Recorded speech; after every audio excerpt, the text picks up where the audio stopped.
playing for Hal Mummy's offense, the kicker is awfully important. Oh, very important. Very, very important. South Carolina will kick off. Kentucky won the toss and will receive. As you look at Brad Scott, it has been a very difficult week for him. Now 19-19-1 as head coach at South Carolina. Had a CarQuest Bowl victory, the first ever bowl victory in their initial season here, and has struggled a bit this season, and is obviously concerned about his overall offensive play. And you see moving back deep, Craig Yeast for Kentucky, who is about to receive, as Steve Florio, the junior from Miami Springs, Florida, prepares to kick. And Tim, for Brad Scott, it's always which team will show up, the one that just dominated Eastern Carolina or the one that of course got beat last week against Auburn and just had no emotion in the second half. Yeah, it's been a Jekyll and Hyde season for South Carolina thus far. The opening kick comes down to Keo Sanford, or Marvin Love, I beg your pardon, and he's up to the 15-yard line. Keo Sanford, by the way, today is playing on an injured ankle, and the Wildcats will be using four wideouts through much of this day. That tackle was made by Ryan Coop for South Carolina. And Tim Couch, young man that has broken an individual record in every game he has played this year. Oh, he's just incredible. He's breaking Kentucky records, and he's only a sophomore. He calls his own plays for the most part. This is White. Anthony White, overlooked sophomore from Twinsburg, Ohio. As you look at the Nations Bank starting lineups, and this young man, White, means a lot to Tim Couch. Yes, he's averaging 7 yards a carry. Derek Homer, of course, at the tailback. The wideouts are really important, people. Craig Yeast, Sanford, and, of course, the linemen up front, Joseph Leaning. Boy, I'll tell you one thing, he has got Jonas Leaning, excuse me. Webster, Watts, Schlarman, and Comstock. They're big guys. They've got to give time to Couch. Second down and 7. Four-wide receiver set. That quick two-step drop leading to the pass for Mickelson, falling incomplete. Brad Scott's defense, Cecil Caldwell, is moved into a starting role at that tackle spot. Well, it's going to be an interesting defense to watch today, see if they can get pressure. Atkins, Burnham in the middle with that broken thumb. Abram with that speed on the outside. Of course, Taylor in the middle. Then you've got the secondary. Wiggins, they moved over. Torrance, they're going to play a nickel defense with Torrance, Washington Freeman, and Kevin Brooks. In fact, at times, we could see as many as 7 defensive backs for Wally Burnham's defense today. That quick hitch taken in to Yeast, and the underneath pass works. Out for a first down to the 36-yard line. Corey Atkins, the linebacker, coming over to make the stop, and South Carolina had people in position, but a quality block to help spring that play. I think that was Marvin Love, number 5, who's a wideout too. It's a quick screen. You see the lineman bailing out? Look at the block right there. Love gets number 5. Now Yeast picks up a couple blocks there. You see 67 is Webster coming out there. Cuts back against the flow. That is one play that South Carolina has got to stop today. 17 yards on the pickup. And a first down for Kentucky. Over the middle, incomplete. Just off the hands of Jimmy Robinson.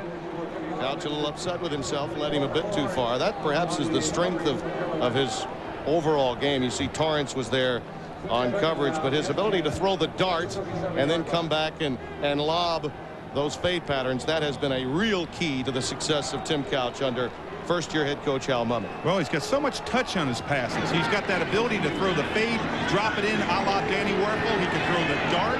He's got strength. He just is an all-around quarterback. Got great touch. On 2nd and 10. Gets it out to Kevin Coleman, number 19. Lee Wiggins, the cornerback, over there to make the stop. Almost a 5-yard pickup. Let's go back down to Bob Kessling off the midway and back on the sidelines.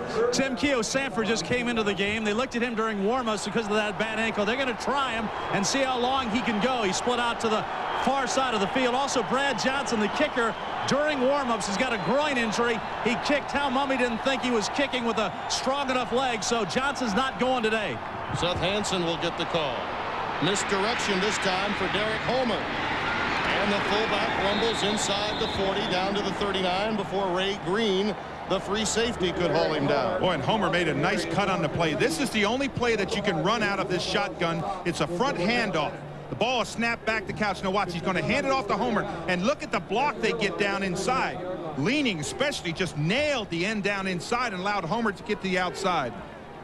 A 19-yard pickup. And look at that block that you're talking about. Yeah, Leaning 64. He just nails inside. You can't do that. You've got to keep containment. From the 39 of South Carolina, Couch swings it out to a wide-open Derek Homer. And he's very close to another first down near the 29. A freshman from Fort Knox, Kentucky, has really raised his level far more quickly than even Hal Mumme would have thought. And you see that wildcat air attack. Boy, and many times their best running play is really a quick slip screen. Well, you know, it's almost like an extended handoff. We think of Derek Homer, you think he was Mr. Kentucky football. You know, he had over 8,000 yards rushing in high school. That's just an extended handoff, that little pop out into the flat, and he just takes off with it. Kind of Mr. Kentucky football to Mr. Kentucky football. Couch and Homer. Just outside the 28, a first down 10 for Kentucky. Sanford in motion.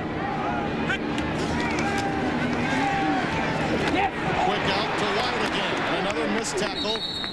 This time by Lee Wiggins. He caught nothing but air, and that allowed another 5-yard pickup before Mark Love, the linebacker, could come up with him. He's been playing for the injured Shane Burnham as Mark Love. Well, Lee Wiggins, number 27, the corner. You see White sneak out in the flat. Wiggins got to keep his head up. You tackle through somebody. You don't tackle to him. Don't duck that head. You stay up, stay square. You can't allow the missed tackles. If anything is going to affect South Carolina's game today, they have got to tackle well. Shane Burnham has come in, number 52 at linebacker. There's the draw, and it's wide open. Homer inside the 15 to the 12-yard line. Arturo Freeman, the free safety, makes the tackle. That's the play that burned Alabama all last week at Commonwealth Stadium. The same play again, and Leaning again gets the good block. Look down inside. See Leaning? He just takes him down inside. They didn't have to go to the weak side. He just broke right up when he saw the hole. Now watch Couch's reaction right here. He says, man, when he sees it right there, wow, that's a touchdown. But you just can't take that inside route there. You've got to stay square, especially on that little draw play up the middle. Quick recovery by Freeman. Ball at the 12, first down. There's the quick hitch. This time South Carolina ready for it. Lee Wiggins does catch something but air this time as Keo Sanford reeled it in from Couch. But a loss of perhaps a couple of yards on that play. This Kentucky team so efficient inside the red zone. This is a team that in one of their possessions, now you saw 21 possessions, either touchdown or field goal. The other one, time ran out at the end of the game. So they are batting 100% inside the red zone, at least with a 3 or a 7. I promise you they lead the nation in that because there's no team that is better than the red zone. White, nice juke inside the 10 to near the 6-yard line. Cecil Caldwell, the tackle, made the stop. The sophomore from Newberry, South Carolina. Young man that had 6 tackles last week, coming up with Anthony White. And just the kind of drive that Hal Mumme would author to start a game. Well, Couch is using that little dump out to the flat because he knows he's going to get one-on-one. And I'll tell you right now, you've got to come up quicker on them. If that's your responsibility, you've got to cover them close. They can pick up a first down without benefit of a touchdown. There's the fade, incomplete. Oh, and the flag. And a marker comes down. Keo Sanford appeared to be bumped by Wiggins, number 27. And that's the kind of penalty flag that South Carolina certainly didn't need to see today. There were 2 receivers in roughly the same spot. Not at all the kind of play that that Kentucky wanted. Pass interference on the defense in the end zone. The first down at the 2-yard line. Well, I wonder if it's Ray Green, number 3, who you see right in the middle. No, he's way back off of it. But look right there. You see 6 coming in front of him? Yeah, that was Wiggins, 227. I think Wiggins bumped him from the backside. But look at Couch. He sees it. Wait a minute. Points right there. Sees the flag come down. But when you guess on that, you just can't bump them. Well, and Kentucky had 2 receivers in virtually the same spot. That pass would not have been completed anyway. But it's first and goal, Kentucky. Such are the mistakes made by a team that's been reeling. And there's White for the touchdown.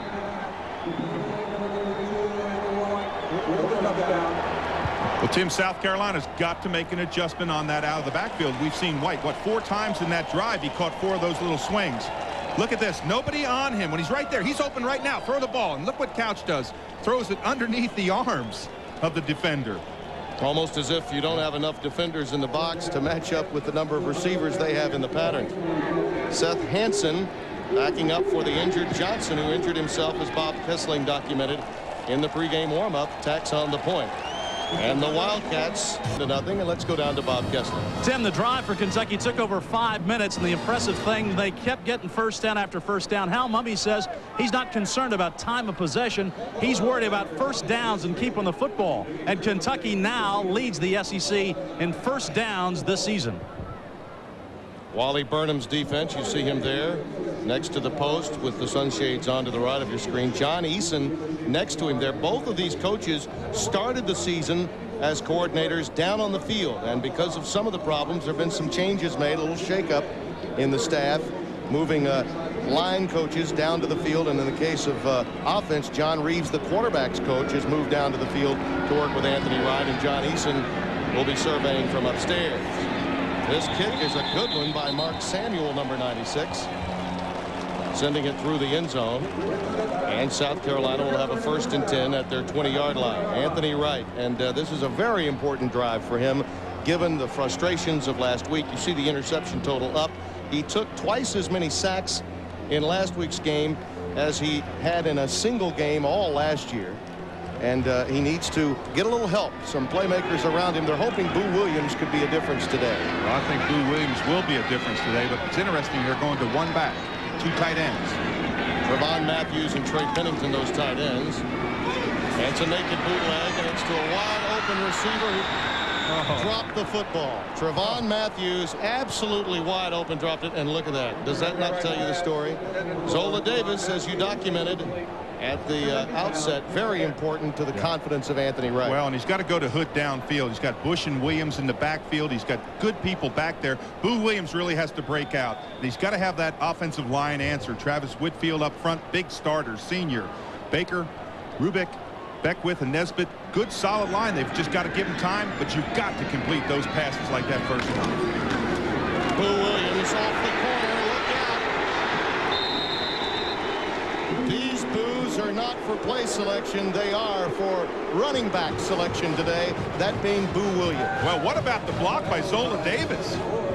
Watch Zola Davis come into the picture. He's 21. We may see it. What a good run. Good look outside. He gets to the corner. Bang. He makes the corner deep. Picks up the first down. Zola Davis just coming back. This is a great block right here. Come in on the corner, seal him inside, and look, he's just locked inside. That is a great play by Zola Davis.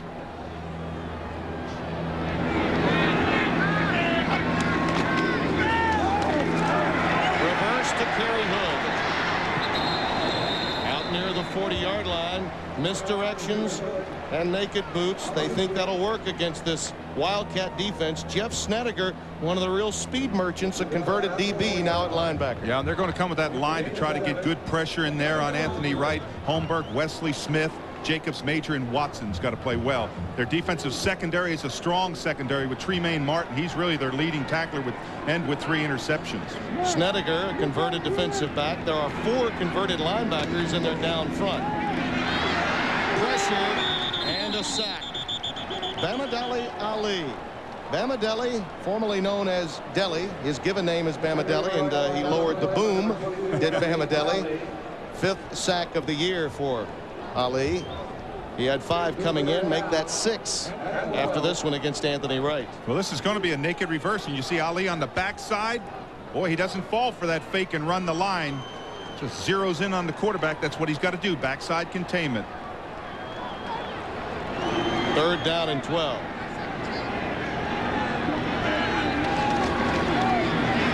Wright steps up in the pocket. Deli drops another one. You got to wait a minute. You got to catch that. And a marker down, thrown in an area where holding, one would think, would be the call. The marker is back at the 27. You know, Jermel Kelly dropped one in the same location with the same pattern in the 3rd quarter last week. And from that moment on, Anthony Wright lost all confidence in throwing the ball downfield. Well, that's not Anthony. Look at Anthony Wright, the emotion in his face. You can see how upset he is. Now, they'll decline the penalty. in the offensive backfield. Penalty is declined. 4th down. But, Tim, you got to catch those passes. Watch this ball. Now, look right here. Steps upfield, throws it. Look at his emotion. Watch it. You'll see it. Boom. And this is a very catch. I mean, look how wide open he is. Right in the middle. Just look the ball in. He was going to still be running. Those are the kinds of mistakes, and we've seen them now on both sides of the ball, both defensively and offensively, that teams that are reeling make. Well, it just compounds all the pressure that you have. Courtney Levitt to punt it away. Craig Yeast backs up to his 15. Got a lot of speed, and you're about to see it. How about all the way for a touchdown?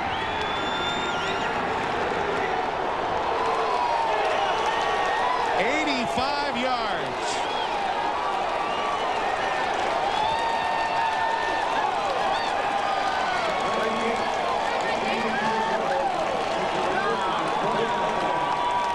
Well, what Craig Yeast does is what every punt returner should do, and that is when you don't get the outside, look the ball in. When you don't get the outside wall, break straight up. See, he's looking outside now. Just go straight up the middle, right there. And you see, he breaks through that wall of defenders, and now it's just a foot race. Now he's just got to beat a couple guys, get the angle. He picks up 2 or 3 blocks, and he's off to the races. Nobody is going to touch Craig Yeast.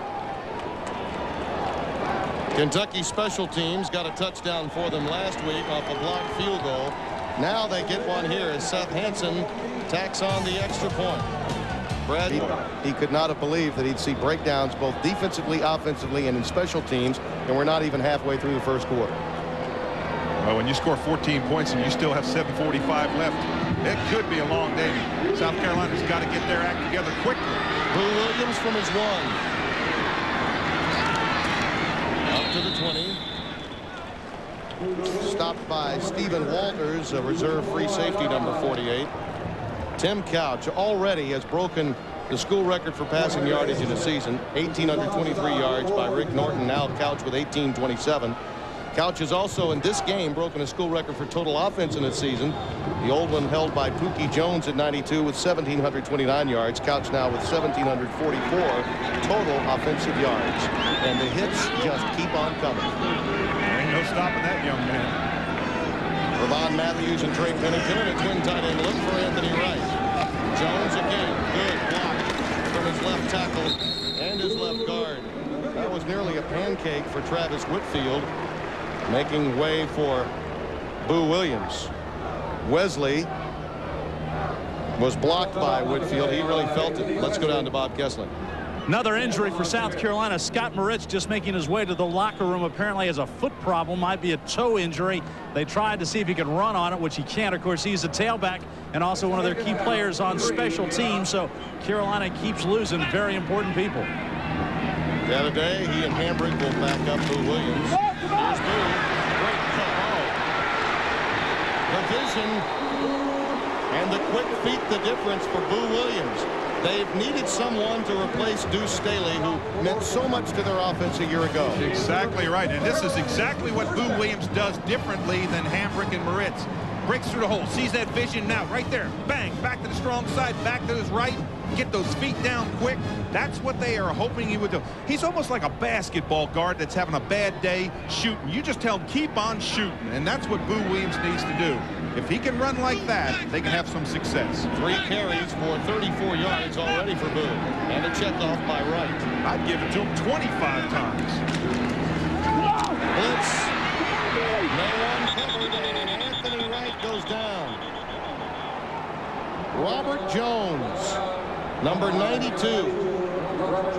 Nobody blocked Jones. Watch Jones right at your screen. Look at it. He's in the backfield already. Nobody blocks him. You got to have somebody on him. He's one of the big guys. He's a defensive end. Coming from the left of your screen. Look, nobody on him. Nobody picks him up. They slide down inside, and he's got a latch on him, and he doesn't let go. Loss of 7. You know, you get a feeling that Kentucky learned a lot from watching that Auburn game, that there were keys that with those play fakes you could take advantage if you put an extra guy in the box. 2nd and 17. Boo Williams ahead for perhaps 3 to about the 37, maybe the 38-yard line. Tim, You see Andre Spearman and Darren Hambrick next to him. Spearman with the crutches. He was lost on an extra point last week. Reggie Baker has moved up into his starting role. The biggest problem really for South Carolina up front is the lack of depth at the offensive line, as was mentioned in Bob's Bullets prior to the start of our game. 3 wide receiver set for South Carolina. 3rd down, 14. Let's see if he goes to Zola Davis. Wright feeling the pressure. Snedeker popped him, and Anthony pops free. And now the ball goes out of bounds. Just a remarkable play by Anthony Wright. He actually went out of bounds off that fumble at about the 47-yard line. Anwar Stewart and Jeff Snedeker both popped him, and then Lee Wesley knocked it loose. And when you come out of the pocket right here, he's got to square up and kind of look downfield. Takes his eyes right there, but he's under a lot of pressure. But watch the effort to break tackles. There he fumbles the ball. He runs. The ball comes out of bounds. I guess the ball must have bounced on the line. I thought they'd go to Zola Davis. He got jammed on the line. Now, right now, he's in a one-on-one. Coming across. Man, throw that football to him. That was Littleton Ward who had the coverage on him, who was jamming him off the line. 9-yard pickup, but a 4th down, and Courtney Levitt, who punted one for 54. That was the good news. The bad news, that man, Craig Yeast, went 85 yards the other way with it for a touchdown. This time Craig is at about the 10-yard line of Kentucky. Another good boot, and he'll let this one go all the way into the end zone for the touchback. And Kentucky will take over at their 20-yard line. More offense in that last series for South Carolina. The problem is, if you get in a scoring fest with Tim Couch, you're in deep trouble. 14-0 Kentucky. Conference. Notably today, Georgia at Tennessee, Florida playing LSU tonight in Tiger Stadium. And then again, Florida, Auburn, Tennessee, Bama, the big 3rd Saturday of October next week. There's a lot of games going on in the SEC. And all of them very important, particularly with the competitive balance we see in the Southeastern Conference's Western Division. And Georgia certainly looking to make a statement today in Knoxville. Quick out, incomplete, intended for Marvin Love, number 5, wide receiver for Kentucky. Stay tuned at halftime for our Bell South You Call the Play feature, a look at a big call from SEC games past. And Tim, you get the feeling that South Carolina, I mean, I have the feeling, I know you do too, South Carolina's got to have something good happen to them. They've got to have somebody step up. Shane Burnham's been the man to do it in the past. Maybe he can do it, but somebody's got to step up and make a big play, make a stop, get the ball back for their offense so they can get a little bit, just kind of catch their breath. That quick slip screen out to Coleman. This time, South Carolina there for it. Now, interestingly, Wally Burnham had a theory today for his down lineman in trying to defense the slip screen. Normally, you'd send your down lineman after the quarterback. They're not doing that today, particularly with their defensive tackle. Yeah, what they feel they can do is they can engage the offensive tackle, and when he bails out to the flat, they can run with him quickly out to the flat. And they were successful that time getting a lot of people. They've got to get people out into the flat area on that slip screen. 3rd down and 7 with the ball at the 23. White comes up with it again. Beyond the 35 to the 37-yard line. You know, the soft hands of these receivers, we talk so much about Couch, but the confidence that the Kentucky receiver corps has with Tim is incredible. He told us in our conversation yesterday he can't remember more than 4 or 5 passes that were catchable that weren't caught by any of his receivers. Yeah, those receivers are catching the football very well. You know, that's a mismatch right there. Anthony White, the quick tailback coming out of the backfield and trying to cover him with a backer, Corey Atkins. Atkins weighs about 35 pounds more, but doesn't have the speed of Anthony White out of the backfield. Couch incomplete, looking for Coleman. Isolated, or Jimmy Robinson, I beg your pardon, isolated against Kevin Brooks, number 5. Brooks was picked on quite a bit by Damian Craig here just a week ago. And let's go down to Bob. Tim, one thing Kentucky has worked on, because this is one of the loudest stadiums in the country, especially the end they're at with the double deck, they worked on silent counts all week. Now, when they get to the other end, then Couch will start barking out signals. But they've taken the crowd out of the game, and so now they're back to calling and audibling at the line of scrimmage. White. Good pop after about a 6-yard pickup.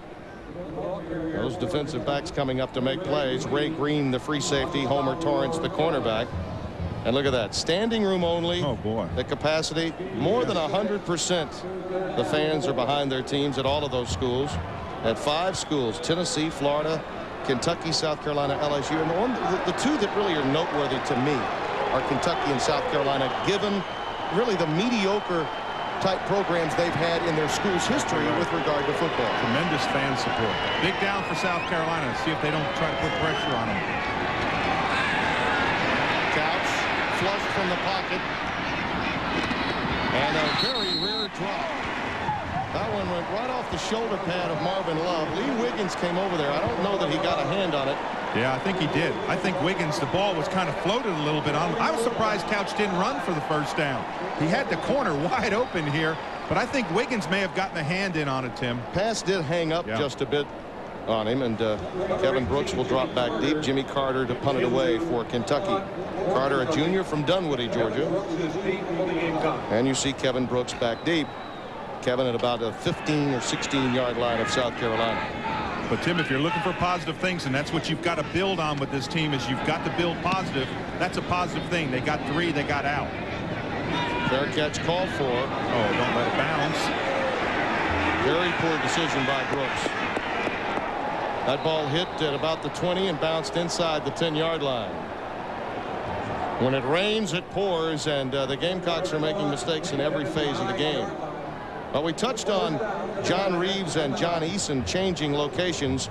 John Reeves, a former Florida great, had been on Steve Spurrier's catch. Had been Steve Spurrier's catch as a receiver coach and quarterback coach. Decided to come over and join up with Brad Scott. I think it's interesting that he felt that a former quarterback needed to be with Anthony Wright. Well, I think because he can get inside of Anthony Wright's bonnet and try to get him some motivation.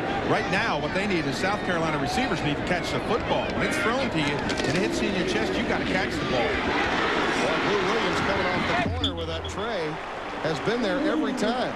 Kentucky has never had a defender within 5 yards of Boo Williams on that handoff. Yeah, Zola Davis gets another good block. See him right there on the right of your screen. Bang, he comes in there. He gets a good block on the corner. Willie Gary, excuse me, the free safety. But that's a good block by Zola Davis. And you see John Eason, who's moved up. He believes that from that perspective, he can help in suggesting the plays that should work. And they've tried to downsize the number of plays in their package this week and simplify it a bit for Anthony. Nice juke. Boy, did Boo Williams leave Vincent grasping for air. Lee Wesley, number 34, is right in front of him, and then Williams gives him a little shake and bake, and he is history. He's gone. Well, see, that's something that they have not had, that juking type of running back. But watch this. He's dead right there. Right now, look at it. Boom. Just kind of pushes him aside. Around him he goes. But I thought I saw a flag on the play. And we've got a marker down. And South Carolina's backed themselves up with penalties as well. You see the numbers on Boo Williams. Just under 10 per carry. Illegal block in the back by the offense during the run. 10-yard penalty from the spot of the foul. Replay first down. And for every step forward, another step back. That has been the case for South Carolina today. Ben Fleming is checking into the game for the first time. Everything going Hal Mummy's way right now. And boy, he's got a unique outlook on the way the game should be played. I think you talked about him right, a maverick. He is. Well, you know, I asked Tim Couch about it. I said, what do you think about that practice? You know, I was a little bit skeptical at first, but I sure like it now. That being, of course, no contact during practice. Handoff right up the middle and nothing doing for Jacob Bush, the fullback. Well, you've got to drive him off the line of scrimmage. Watch this. You'll see all the black shirts just boom right there. Bang. He's just stuck right in the line.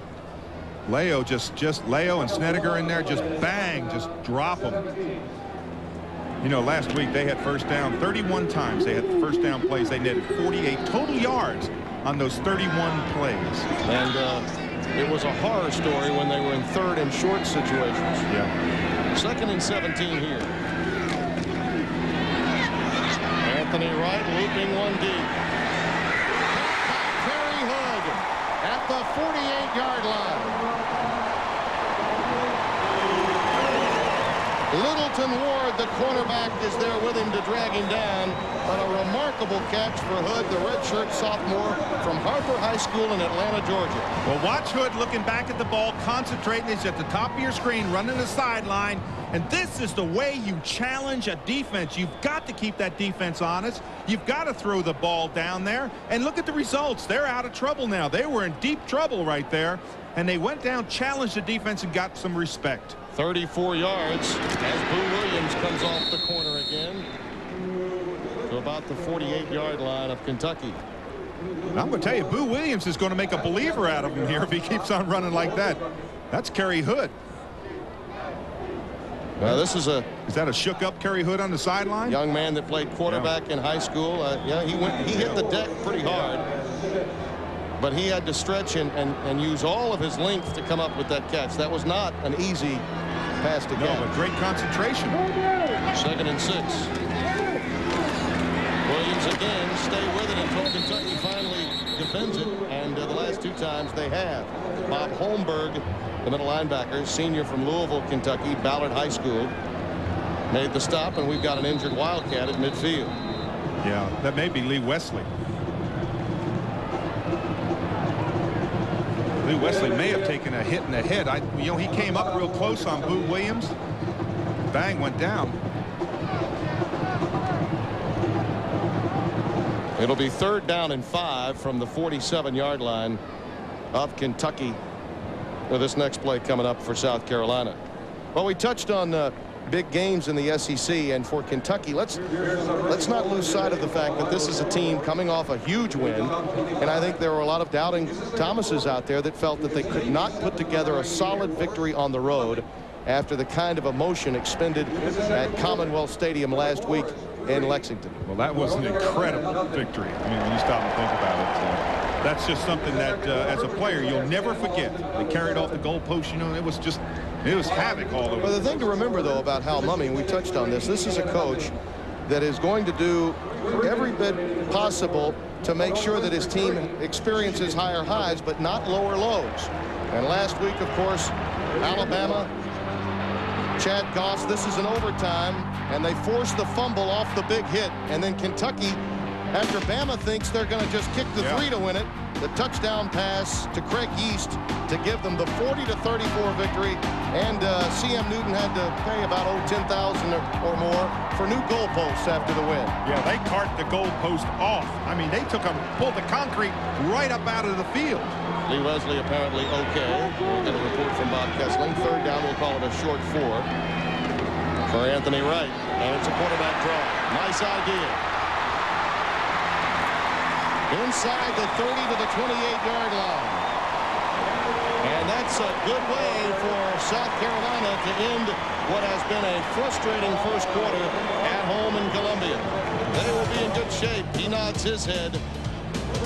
Coming Saturday in Columbia, and they'd like to see a little more of this from Anthony Wright as the game progresses. Yeah, Anthony Wright, he just brings the ball down. He sees everybody go wide, and he's a big threat in there. We've not seen that threat with him going up through the line.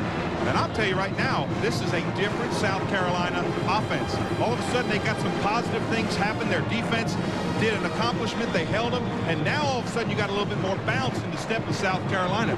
They may recover from this. Well, you saw John Reeves on the sidelines, but John Eason told us last week, Eason said, what Anthony needs to do is go ahead and tuck it and run a little more for us, because he is a big-time playmaker beyond just throwing the football. Yeah, and they want to make those quicker decisions. Throw to the backs, drop it off there, but challenge him and make those big, quick decisions where he gets through the line in a hurry. Oh, what a cut that was. Boo Williams carries down to about the 26-yard line.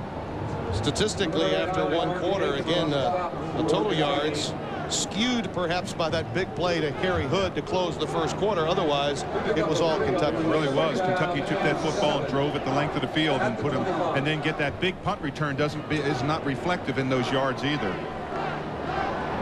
Boo Williams, by the way, 60 yards on 9 carries. 2nd down 7 from the 26 of Kentucky. Right up the middle. Boo again. Negligible gain. And so it'll be 3rd and long coming up for Wright. Down to Bob Kessling. Tim, Lee Wesley injured his shoulder earlier in a previous game, and then he re-injured it right now. They've got an ice bag on it. It's a bruise. They're not sure if he'll be able to come back or not. Scott Moritz, though, has a turf toe, and Moritz is out for the rest of the game. So a big blow for the Carolina running attack and also their special teams. Steve Mixon has come into the game now to join up with Boo Williams. He's in the offset eye.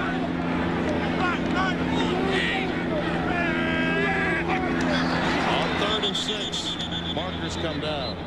Now, did he make contact in there, or did the clock maybe run out? I don't know that the clock had run out. Snedeker was showing blitz, and the right tackle may have moved prematurely after he had already reset himself on the defensive side. Well, if the defender can get into the zone, but if he gets back, but if he initiates the movement, if the movement by the offensive tackle is towards him, then it's a defensive penalty. But I think you're going to see offensive motion. Dead ball. False start from the offensive line. Maybe we can see this again. Watch the top of your screen. You'll see the defender jump in the joint, jump in the line. Then you see the offensive tackle kind of slide back in there. That may be Jason Cox in there, who was taking Spearman's place, or Robert Jones. Robert Jones from Kentucky made the move and then forced South Carolina's movement. 3rd down and 11. Big down right here for Anthony Wright. 4 wide receiver set. Wright's pass, the post, and that slant leads to a turnover. Kentucky may have it. I don't know. I thought he might have been down. Well, maybe. Was his knee down when the ball came out? Calvin Owens came away with it and will retain possession at the 17-yard line, and that is a huge play. Eric Kelly, the cornerback, had apparently just taken it away from him. Well, it's a 1st down play if it goes. And watch this. Is his knee down right there? Oh, no. No, not at all. No, they missed that one. Yeah, he had pulled the football out. Again, watch this. He's not down right there. Now the ball's out. You see the ball right there before his knee comes down on the ground? Bang, bang play, but a big break for South Carolina. 1st down. Looking for Hood. Wright just missed him. He was there, had plenty of cushion with Kelly, number 20, over there in coverage. Well, I know it's an incomplete pass, but it's a good challenge by Anthony Wright. It's just a square out. You try to drive the safety into the corner and then come back outside. You can see he's got good position. He just leads him a little bit. But at least Anthony Wright is now challenging the defense for South Carolina. At least he's throwing the football in there and trying. He'll get results if he keeps that up. 2nd down and 10. Wide open off the corner. Troy Hambrick, touchdown.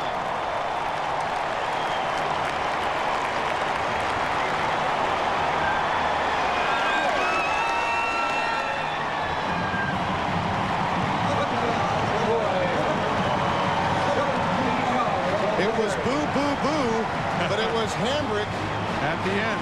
at the end. They slipped him in for the touchdown, his 2nd of the year.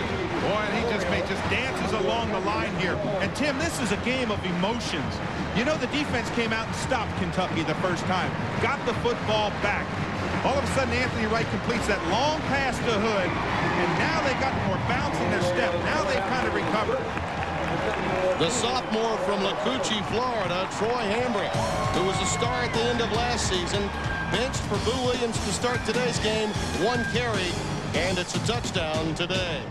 91 yards on 12 plays, and South Carolina gets into the scoring column, but a huge break on that Owens catch that was not ruled a fumble. Oh, it should have been a fumble. It really should have been. But for South Carolina, it's maybe a point where they turn this football game and get back in it. They were on the verge of destruction when they were 14-0 down with 7 minutes left in the 1st quarter. Florio to kick it away. This is Derek Homer, number 42, cracked down at the 24-yard line. Well, the athletic director at Kentucky, a happy AD, I should say, C.M. Newton, has been a part of the Southeastern Conference, has joined us. And congratulations on your season to this point. And I'm sure when you hired Hal Mumme, you had expectations. But this? Well, you know, Tim, you never know for sure. But I felt in my heart and my gut that Hal would bring this kind of exciting football to our football program, and he's certainly done it. He and his staff done a tremendous job. Tim Couch with the ball at the 25-yard line, sending Coleman in motion. Quick out pattern to Anthony Wright. And this time, Ben Washington carousing near the line of scrimmage. Well, let's talk a little bit about that. When you're going after a Division II coach, you know there will be speculation, some skepticism. You had to talk to a number of people about Hal Mumme. Very few people knew that much about it. Well, I did. As a matter of fact, Carl Parker first called me, former Vanderbilt player who I knew there, and told me about Hal. And in checking on him, I checked with Grant Taft and Lavelle Edwards and Larry Lacewell and some others that Hal said or put in his references, and they were all just very complimentary of him. So I thought, well, I'm going to go check this guy out. Yep. Coleman coming away with that catch. And, you know, I thought it was interesting when we learned that you had also talked to some coaches in the SEC, and two of the best, Stallings and Spurrier, one defensive, yes, one offensive. And you got a couple of different answers when looking for a head coach. When I talked to Beebs, he said, get you a real strong defensive coach. That would be Stallings, Beebs. Right. And when I talked to Spurrier, he said, get you somebody who's his own offensive coordinator. And I asked Spurrier, I said, where can I find me a young Steve Spurrier? And he said, well, I'm not sure there's one around. Yeah, humility, not one of his greater attributes. Homer, and he has a first down near midfield. And there's a fumble. South Carolina may have it. Gamecocks will get it back. Boy, they're going to get great field position. Number 5, Kevin Brooks, comes out of there with it. Yeah, I think what happened is Homer, as he was breaking a tackle on the tail end, you're going to see him go off to his left. Now get to the outside. I think someone rakes down on his right arm and pulls the ball free. It may be Ben Washington. Yeah, I was thinking it was Ben Washington. But what a break for South Carolina. I wanted to ask you what those goalposts cost as we look at this. That must have been exciting. I understand they pulled the concrete out of the ground. They were great. I went down there and I said, let them have the goalpost. I said, if I wasn't sold, I'd be the first one up there trying to take the thing down myself. But they cost about $5,000 to replace. But we're glad to replace it. Boo Williams has run out of bounds after picking up about 3 yards. Fans responding to the hit along the sidelines, but it was legal by Snodgrass. Let's take a look. You know, I asked Hal Mumme, CM, about the goalpost coming down, and he said, well, we'll just have to tell CM to get plastic ones next time. Now, that's not you, CM, on the top there? Absolutely not. Okay, that's not you with the arm up there riding the top. Absolutely not. Well, you know, you got what you really needed at Kentucky with a great basketball background at that school. You've really got a fast break on grass. Well, I told Hal, he said, what are you looking for in a coach? And I said, Hal, I'm an old basketball coach, but what I'm looking for is somebody that'll press and shoot the threes and fast break on grass. And he said, I'm your man. That'll be a flag. Well, and that's an offensive, an obvious pass interference there, Tim. There was. And so South Carolina will be in great shape, and the ebb and flow of this game has changed dramatically since that last drive that the Gamecocks had. I was just going to say there's 2 flags down there on the interference, but I think I see one way back where the quarterback was. Yeah, you see there's one way back there. You see the obvious interference on the pass. On the offense, pass interference on the defense. Replay the down. Littleton Ward committing the pass interference, but holding again, tagged against that South Carolina offensive line. Well, CM, congratulations on your year to this point. Thanks for stopping by. Thanks. It's great to be with you guys, and I enjoy you every week. Well, thank you very much, sir. We appreciate you. Okay. And what about Midnight Madness? Are you going to have that? Yeah, we're going to have it after our football game next Saturday night. Take care of yourself. All right. Thank you, sir. Coach C.M. Newton for years at Alabama, tremendous basketball program there, then on to Vanderbilt, and now at Kentucky. Good to have him join us. Boo Williams. Those boos are a little different today than they were a week ago. Well, they've got speed to the outside, and that's what Boo Williams is giving them. And look at the way Boo Williams walks back. You can see it in his face. He's got some determination. He's getting some success, and that's why I say go to him. Just keep on running him. He runs out there, and I mean, he's making the most that he can make. When he walked back to the huddle, you can just see the hands up on the old hips. He's taking a deep breath, but he doesn't want to come out. Williams 12 for 72, and Moritz has now made his way back to the sideline after that turf toe that Bob documented for us that took him out of this game. Reverse to Kerry Hood. Well defensed by Kentucky. This is a finely honed defensive team. Now, they may not be the biggest, but they certainly are in positions to make plays. Anwar Stewart came up with that tackle. Mike Major, the defensive coordinator at Kentucky, has been given the task of stopping the team by making big plays. If they're going to score, Hal Mumme says that's fine. Just get the ball back for us. Second down and 7. The lone setback is Boo Williams, and he gets it. His quickness off the corner is remarkable. Willie Gary, the free safety, really put a head on him as he went out of bounds. There's this shades of deuce. You know, we talked a little bit. You've referred to it as turf toe that Scott Moritz has. Let me tell you what turf toe is. What you do is you actually stub your toe. They used to do it. It used to be on AstroTurf. It was typically an AstroTurf injury. What you're doing is you actually bend your toe right back under. Really a sprain. I mean, it's a sore sprain, and you just can't push off the ball of your foot. So I don't think we'll see a whole lot of Scott Moritz today. First and 10 at the 27 of Kentucky. Anthony Ward, right flush from the pocket, incomplete. That pass was intended for Shaw Mays, number 85. Littleton Ward, the cornerback, was over there. Anthony right now showing the signs of the old Anthony, yes. The guy that is so devastating when flush from the pocket. Well, he is giving out of the pocket. He's got that run-pass option. He's throwing on the run. He's challenging the defense. And all of a sudden, you just get the feeling that it's a different Anthony Wright. It's a quarterback with a little bit more confidence in him. Have you noticed, though, we haven't called Zola Davis's name? No, I keep on looking for Zola Davis. Look for him to go to him. It's been Hood. Troy Hambrick this time, who had a touchdown earlier. Those tackles along the sidelines are getting louder and louder. That's Snedeker over there laying the leather. Well, I can promise you this is a wounded South Carolina team. It's a high Kentucky team, but it's a wounded South Carolina team, and they have got pride. Brad Scott has talked to them all week about pride. Don't let down with your pride, and that's what all of a sudden is starting to swell up in them. For Kentucky, they know that their whole hopes are on offense. That's how they're going to compete with that great offensive showing, and Tim Couch outscoring them. Jeremy Bowie has come in as an extra DB. And a timeout called by Kentucky with 9:24 remaining here in the second. After a quick spurt for the Cats, South Carolina making a move. 14-7 Kentucky with the lead. We talked about Anthony Wright's emotions earlier. Well, he can't allow his emotions to get control of him. Now, a simple thing like a timeout. Kentucky called timeout. It's just a simple thing. I know he wanted to run the play, but you don't show that much emotion. You just kind of take it, let it slide. John Reeves down on the field. His quarterback's coach. Third down and 7. 4 wide receivers, and Zola Davis is in the game. Quarterback draw again. Anthony Wright. And they'll stop and go again. Down to the 12-yard line for a first and 10. And I think Anthony Wright wanted to pile it on at the tail end of that.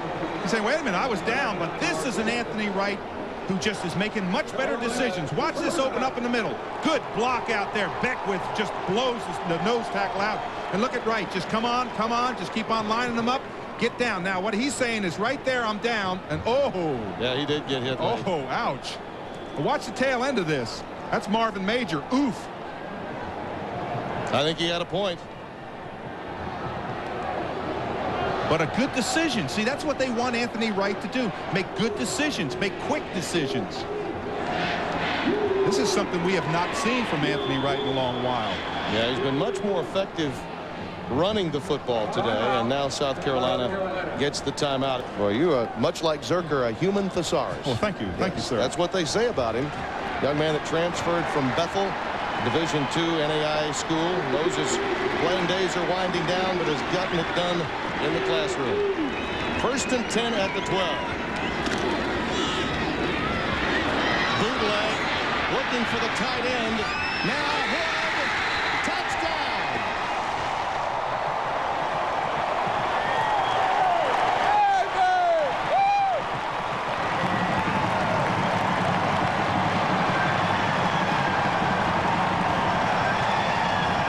He originally was looking for Pennington, the tight end, and then found Hood that was just beyond him in the corner. I thought Stewart had him on the fake when he came out. It looked like he stumbled off the boot action. And you can see John Reeves just joining him, just hugging him, say, I'm going to be here all the time for you.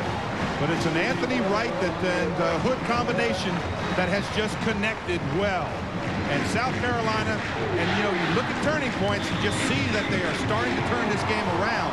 And a flag on the play. Flag on the extra point. Well, Hood got it started. The turnaround on that first catch of better than 35 yards that really gave Wright some much-needed confidence. He certainly did. And now the exclamation point with the touchdown to make it 14-13. Dead ball foul. Ball start on the offense. Replay the try. You know, Hood had a remarkable start to the season. Played very well against Central Florida. That's his 5th touchdown of the year, and now they are looking to him much more as the season has progressed. And it's very important for this program to have a Kerry Hood get the job done. And we are tied at 14. And again, I think he was looking for Pennington, the tight end. Well, I think you're absolutely right. He was looking for Pennington. Yeah, watch this. Now watch when he comes out. He almost stumbles and goes down. Stewart almost has him there. Now he's got the run pass action. Pennington's in the front of the end zone. Look at Hood in the back to get that foot down in the end zone. And again, those decisions so important. Sometimes Wright made wrong ones. Today, Wright's making all the right moves. Well, he's got more bounce in his step. He's got just a little bit more enthusiasm. And this crowd of better than 80,000 now with a reason to believe as the percussion section can make a little noise. I think they're coming back from the fair now. They've been at the fair and they're saying, hey, wait a minute, this is getting exciting. And we can come back and watch some football. We can go to the fair later.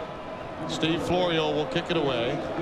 You look at that scoring drive after the turnover, 8 plays, 49 yards, and Hood the recipient, and he has been the go-to guy clearly in this game for Anthony Wright. You see Marvin Love back deep awaiting this boot from Florio.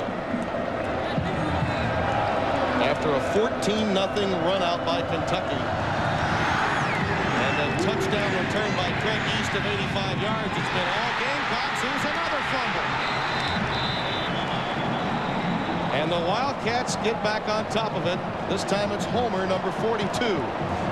Well, you know, we've been here a couple of weeks now. It's amazing the difference a week can make in the confidence of a quarterback. It's just incredible. It's a different quarterback. And I go back to that Hood catch on the sideline. It was just like it was a breath of fresh air for Anthony Wright. All of a sudden, it was like, wow, things can happen good. And now he's throwing the ball with more confidence. He's running. You noted we haven't seen him run up the middle like he did on those 2 or 3 times on that quarterback, just that quarterback sprint draw. Yeah, he was reluctant to tuck it a week ago. Exactly. And the crowd becoming a factor again. Draw to Anthony Wright. And another good recovery by South Carolina as Arturo Freeman comes up to make the stop after a 4-yard pickup. It'll be 2nd and 6. Boy, you think about how a football game changes. With 7:45 as we watch this play here, and White is so dangerous when he gets out there in that outfield. He can just make people miss, and boy, then he's going to really be off to the races. But you stop and think, at 7:45 left in the first quarter, it was 14-0, and I mean South Carolina was in for a long day. Now it's Tim Couch time. He needs to get control back to his offense. And in there, run a little sprint draw, throw those passes, and he's the kind of quarterback that can take control of a game. Anthony White forging ahead for a first down. Henry Taylor, number 90, senior from Barnwell, South Carolina, makes the stop. And you see the numbers on White, third in the Southeastern Conference. You know, you think of the Hal Mumme offense, Mumme ball as they call it, and you look at those individual numbers for a back. His all-purpose yards are tremendous for this team. And you look at that average 7 yards per carry, that's pretty good. But you so noted it that about Tim Couch, how he changed this entire program around. Tough to do in football when you've got 35 scholarships. Quick out, Coleman hammered and down. Again, that hitch pattern not working, and the inability for those offensive linemen to get in front of South Carolina's defenders. Well, one of the things that South Carolina was going to do was keep the offensive linemen in. Now, see, they keep them in. It's hitch out to the flat right here, and look at the defenders coming, and there's no giving up on that play.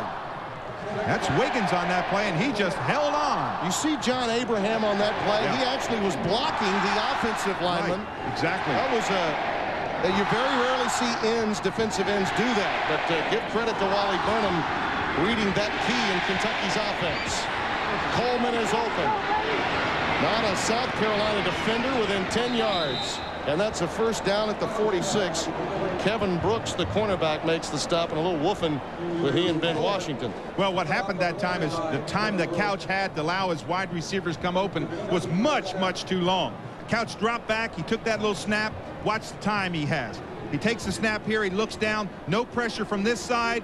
Slides a little bit tough. Look at the time he has. Now he finds his wide receiver, and there's nobody even there. Coleman just came all the way across the field and lost the defensive coverage. 26 yards on the reception for Kevin Coleman.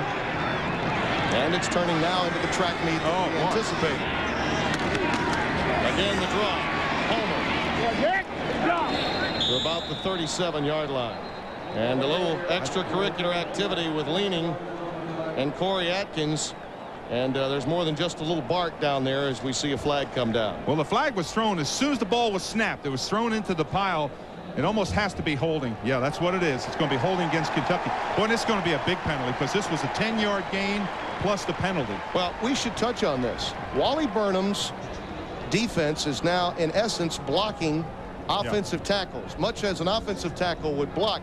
And I think the offensive line is frustrated. On the offense, 10-yard penalty from the spot of the foul. Replay the down. This is obviously the first time that a team has done this to Kentucky's linemen that have been running roughshod on those slip screens. Well, what the South Carolina game plan was to hit into the defensive linemen, and they know they can't get to Couch. He reads the defense so well. So they were going to stay with the offensive linemen and go where they go. They'll take you to the screen, they'll take you to the rollout. That pass is caught near midfield. And again, Coleman, the receiver, with Lee Wiggins next to him. And that was a good example that time as Couch ran the line. The big tackle, Comstock, came out with him. Well, the defender, Abraham, just ran right with him, just running right along the line of scrimmage with him. And what they have said on South Carolina is that the offensive lineman will take you to the ball. Now, there may have been a flag down here that we didn't see. Well, there's a conversation that we do see going on between Dick Burleson and his line judge, side judge. No, I don't either. Oh, yes, I do. Down on about the 38-yard line, there's a flag thrown off the line of scrimmage. And Hal Mumme's wondering, what's this about? Tell me who. Yeah, it's thrown in the secondary. It's thrown about probably about 10, 12 yards off the line of scrimmage. We have blocking illegally downfield against the offense, pass interference, 15 yards from the previous spot, no loss of down. And Hal Mumme wants to know who. What that call is that while the pass was being thrown, there was someone downfield, a wide receiver, who thought Couch was going to run with the football. See if we can see number 6 at the top, White. That's Sanford. See, he's blocking. That's exactly what it is. To the left of your screen there was Keo Sanford was blocking downfield as the pass was thrown. Did you notice the defender turned his back on the block? Not a bad idea. Look how far they got to go. This is a first down in a long way. First and 34. Couch. That ball tipped in the air and intercepted by Terrell Freeman. Down the sideline.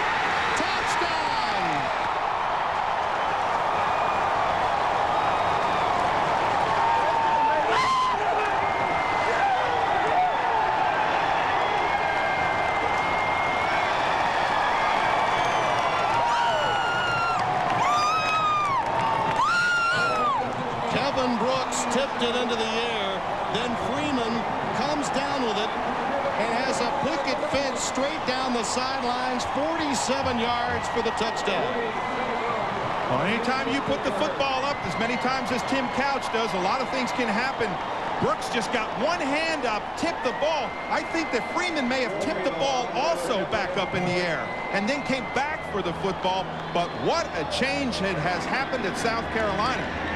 That's one of the more remarkable plays of the year. Well, that's incredible. But Brooks playing his defense, it looked as if Brooks just kind of put up a hand and tipped the ball up. Then Freeman coming hard to the football, tipped it again. This is a team that when they got a pick last week had a bizarre safety go against them.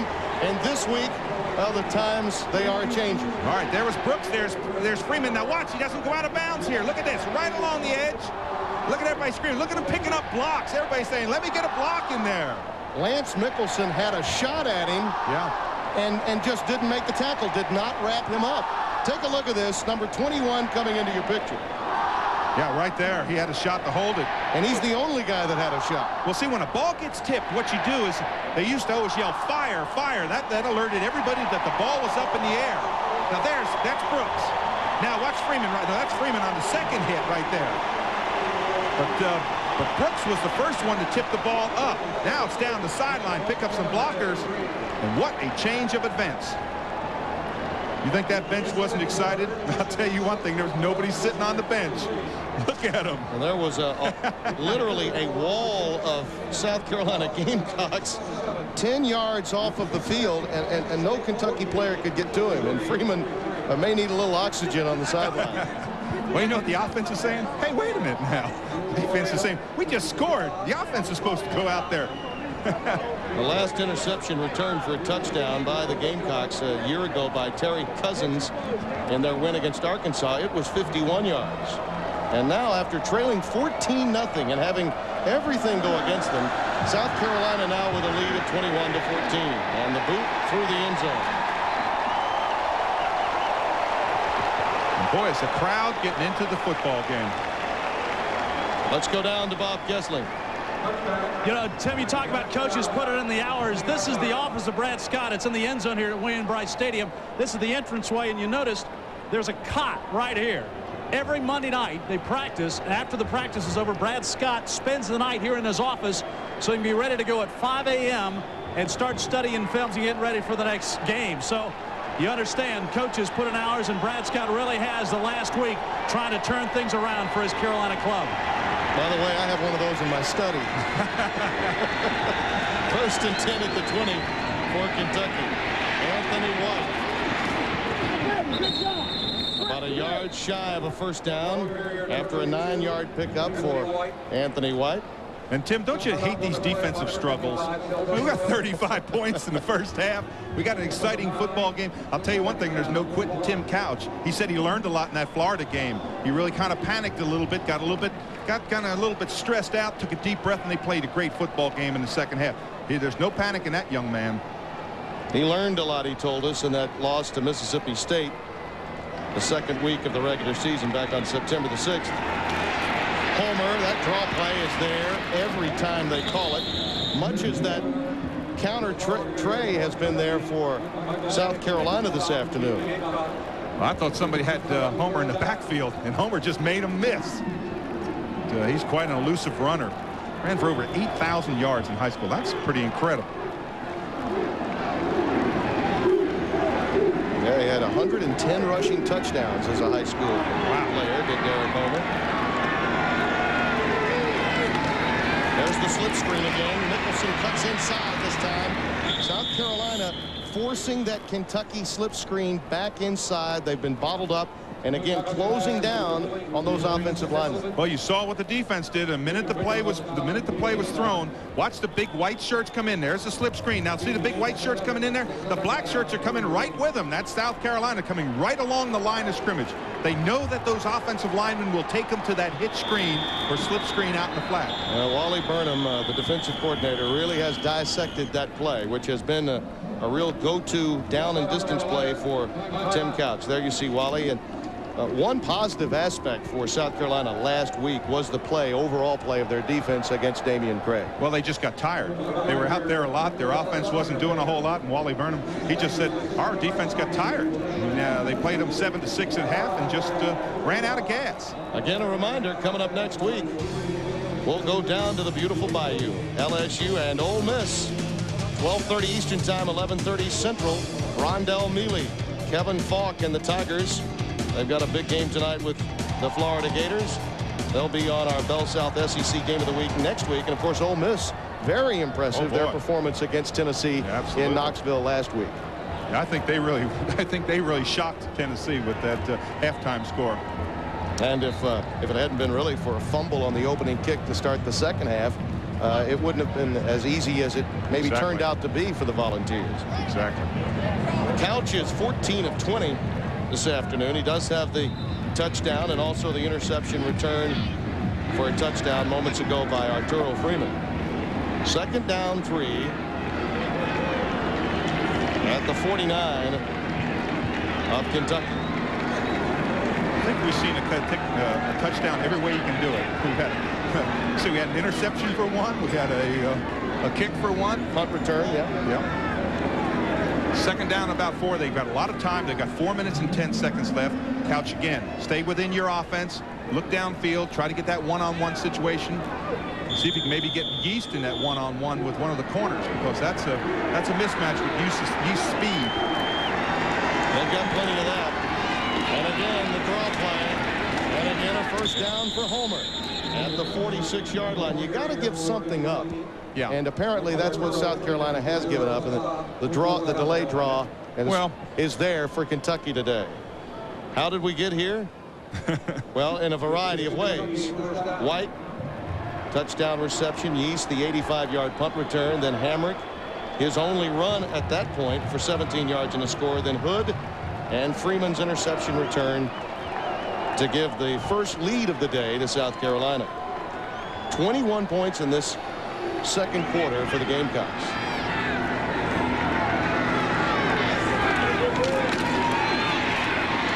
Couch out of the pocket, very resourceful, and finds his receiver inside the 35 to the 33. That is Craig Yeast. And I just saw a flag really late. I wonder what happened. It may be on Couch. They threw a flag 15 yards behind the line of scrimmage. I think they're going to say it was beyond the line of scrimmage when he threw the football. Oh, that's exactly why they threw it. You're right. The line of scrimmage is the 47-yard line. They may say that Couch was in front of the line of scrimmage when he threw the football. Yeah, I think that's going to be the call. Hal Mumme will vehemently disagree. Well, the line of scrimmage was the 47. I thought Couch had pulled up in time.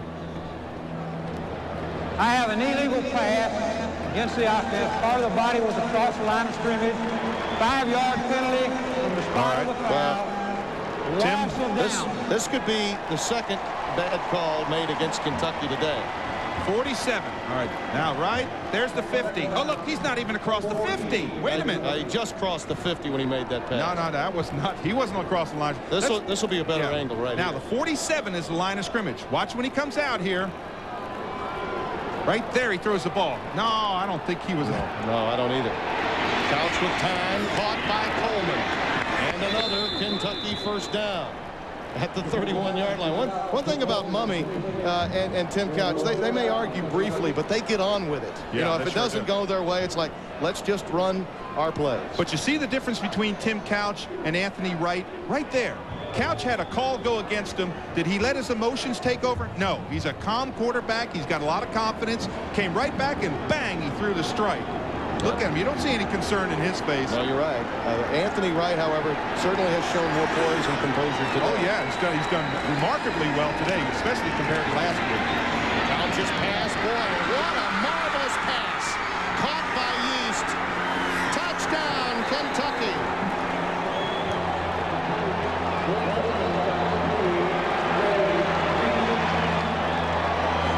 Is he the real deal? Oh, boy, you talk about a pinpoint pass with velocity. Watch this pass. Watch this. This is just a rope. He's got to dart it in there. Now watch this. Sees him coming across. Look at this. Right between. Look at all the black shirts that were around the ball. And bang. And what a play by Yeast. just kind of elusive, doesn't let anybody bring him down. He just turned Homer Torrance around. He was a whirling dervish trying to come up with it. And the extra point is good. Boy, and the defensive struggle continues. 42 points now. But that was a tremendous play. And you know what's amazing? We talked about the touch that Couch has. And you can see there's Craig Yeast, of course, moving up on the career touchdowns, or receptions, I should say, 89. I think I'd be a solid bet to say he'll have the record. Yeah, when you've got Couch throwing, you got to believe you're going to get more receptions than maybe Babe Pirelli's favorite receiver. And but this guy has been something else in his short career. And the confidence that is exuded by these receivers in some way is attributable to Tim Couch. Yeah, what about this? That's Danny Werfel. Look, bang. There you go, watch right there. Look, watch. And there. That's the Danny Werfel, you remember? Prayerful look of Tim Couch. He's certainly answered the prayers in the Commonwealth. I think he looks like Danny Werfel in a lot of ways. He may look better than Danny Werfel because he's certainly got a lot more mobility than Danny Werfel. Well, the thing that Danny Werfel had in his arsenal was that fade pattern. And last week, Couch, who threw obviously a crossing pattern there, just a rope on that square end. He can also put so much touch on the fade, which was Werfel's really his best throw a year ago.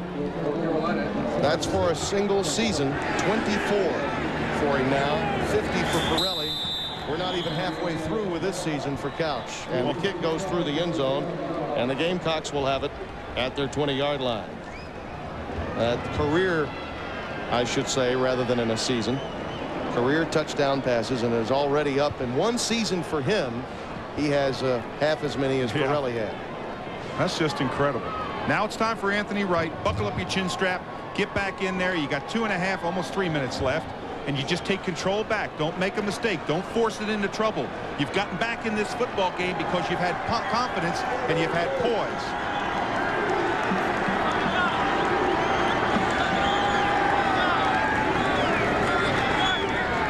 Boo Williams, the lone setback.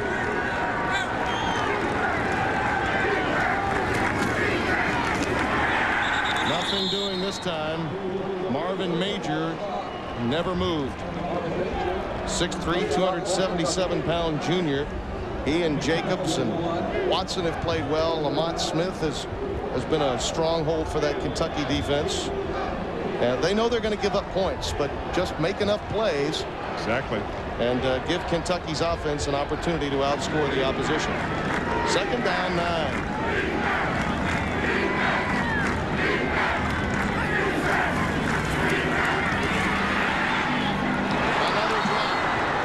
Time by Boo Williams. I want to tell you something. I'd get a little bit discouraged if I was Anthony Wright.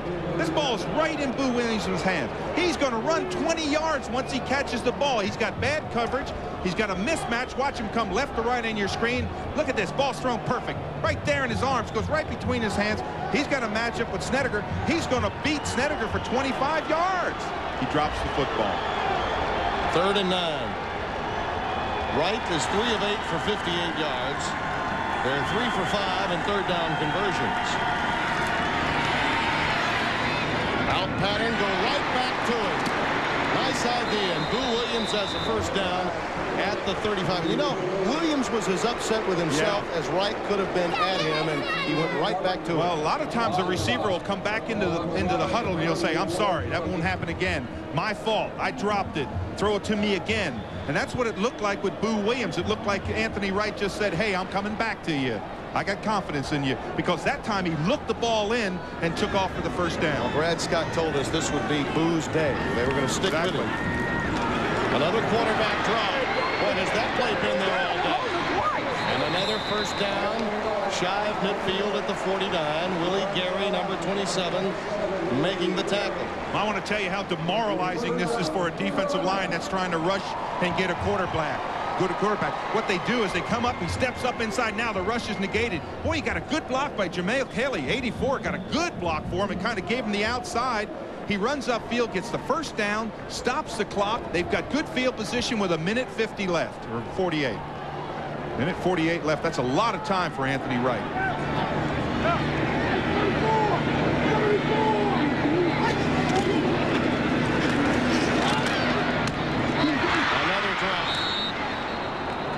dropping those square ends. This time Calvin Owens puts it on the ground. He's got to catch the ball away from his body. Did you hear the smack of when the ball hit his shoulder pads?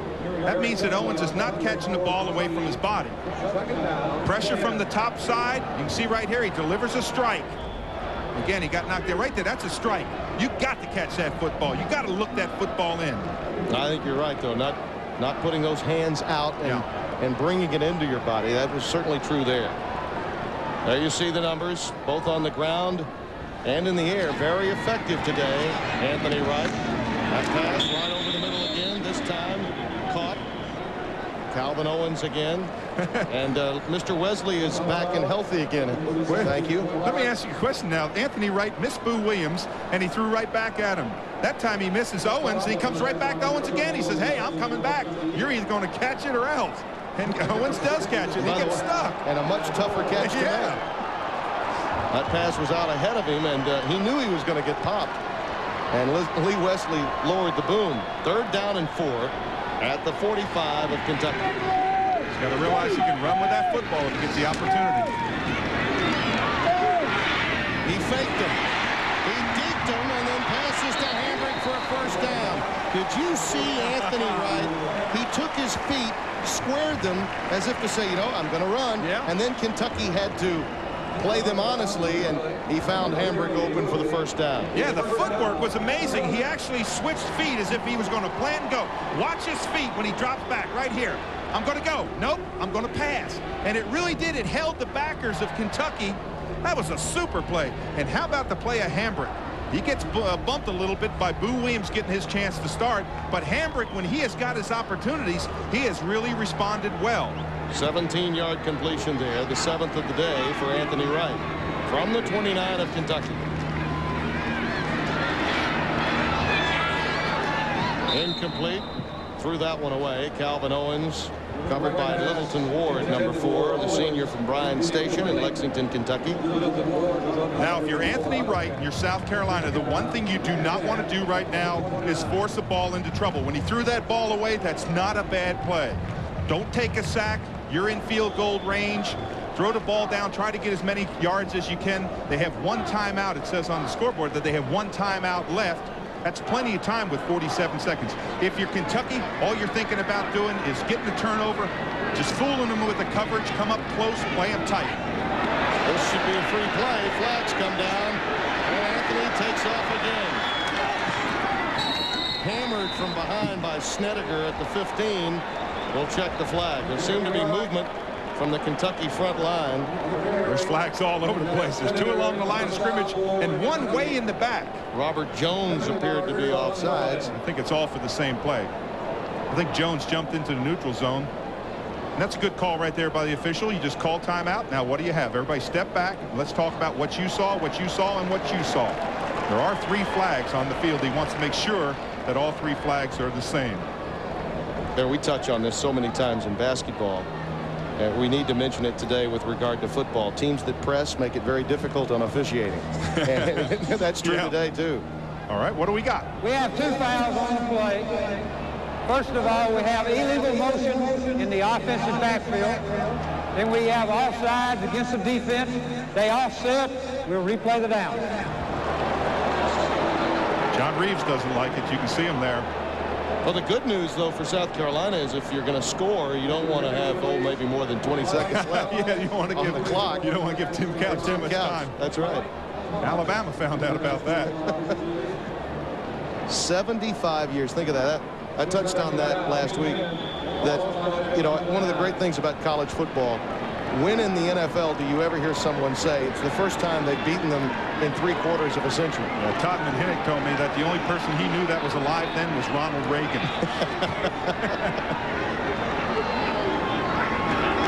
From the 29, quarterback draw again. Wright bouncing outside, uses a stiff arm. Very close to a 1st down. Very difficult to ever stiff arm Jeff Snedeker. Yeah. And he did. And Snedeker, one of the better linebackers that Kentucky has. Now, you know what? I was watching Boo Williams, number 4. And watch the block he gets out here on the flat. Look right there. He's going to come right back in here. Watch this. Boom! He gets a good block. And that was one of the things against him. Never a blocker in high school, and truly one of the reasons it's taken this long for Boo Williams to get this much playing time. He had been a liability picking up blitzes as a blocking back. But boy, he has shown his stuff today.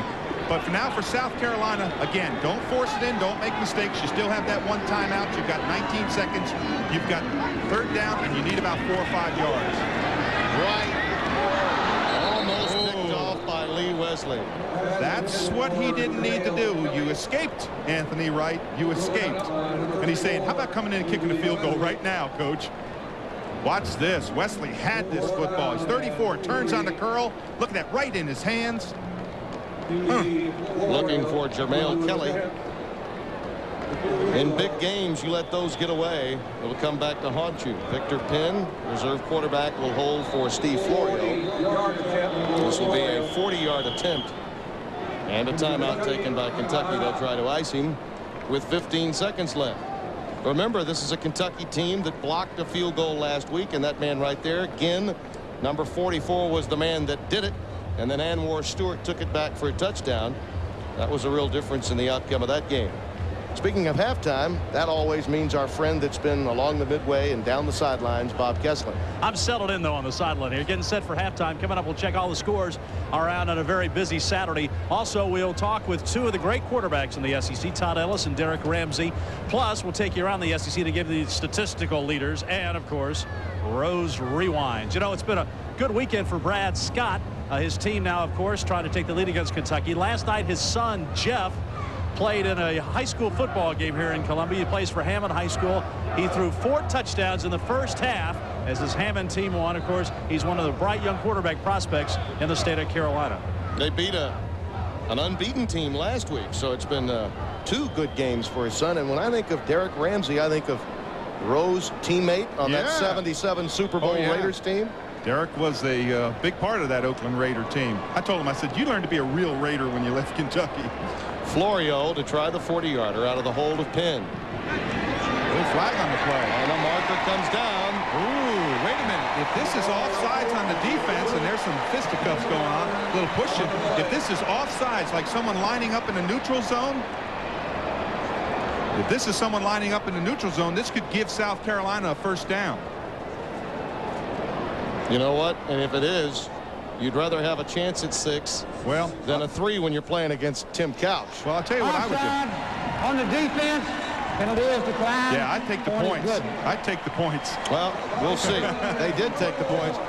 But with 9 seconds, that's probably the call. Yeah, that's exactly what if you've got maybe 25 or 30. Oh, long time, yeah. Wow. 14-0 to start this game. A crowd was hushed when Craig Yeast took off on an 85-yard punt return for a touchdown. And then the big catch by Hood changed Anthony Wright's posture. And then afterwards, a couple of calls went their way, particularly the fumble on the catch by Owens that kept a drive alive that led to that first touchdown. But it's amazing the emotion, the emotional change in Anthony Wright. So last week we saw a dejected quarterback. We saw a quarterback that didn't have confidence in his wide receivers. And now all of a sudden we see the Anthony Wright tucking the ball, running up through there on the sprint, on the draw play, quarterback draw. And we see a quarterback who's going after his wide receivers. Really surprisingly, he hasn't found Zola Davis, but Hood has certainly has answered the call. And what about Hambrick's play? Yeah. Hambrick has played well in relief of Boo Williams. Craig Yeast is back deep. Yeah, you'd think if South Carolina were to have a lead of 24-21, Zola Davis would probably have 4 or 5 catches by now. Well, I'll tell you this too. For Kentucky, I want to tell you this ain't over till it's over, because you've got Tim Couch back there, who I think is one of the most exciting quarterbacks in college football. So it's not over at halftime when you've got a Tim Couch back there directing your offense. Lance Mickelson on top of that at the 28-yard line, and Couch will come out. You know, it's interesting. Look at the way Couch ran out there. He ran out there like, hey, wait a minute, we still have 8 seconds left. Bob Kessling will be coming your way at halftime, along with Derek Ramsey and Todd Ellis, himself a lawyer and a color analyst for the South Carolina Gamecocks radio network. Pump fake by Couch. Pass is caught by Yeast, And he's spun down at the 43 with no time remaining.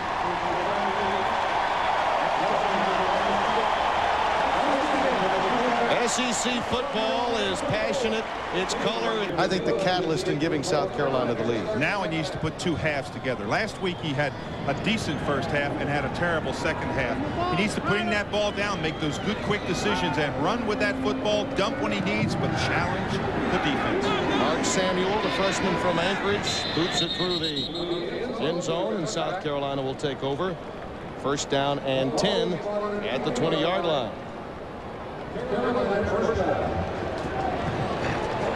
The total yards for Anthony Wright. That's what's important about his performance today. And again, when you look at the rushing and the passing, that's about decision making. And Anthony, you could question his decision making last week, but not today. No, he's doing a good job. He's finding his wide outs. And look how many drop balls he's had, Tim. We've called drop balls 5 or 6 times. Yeah. Kelly's dropped a couple. Boo Williams dropped one. His tight end dropped one in the opening series.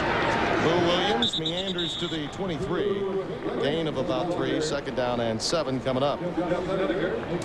Well, it's just a different Anthony Wright, and Hal Mumme knows it. He wants to take that spark back out of him. He wants 3 and out and get Couch back out there and just go down the field. But if you're South Carolina, you want to see Anthony Wright put together a long drive.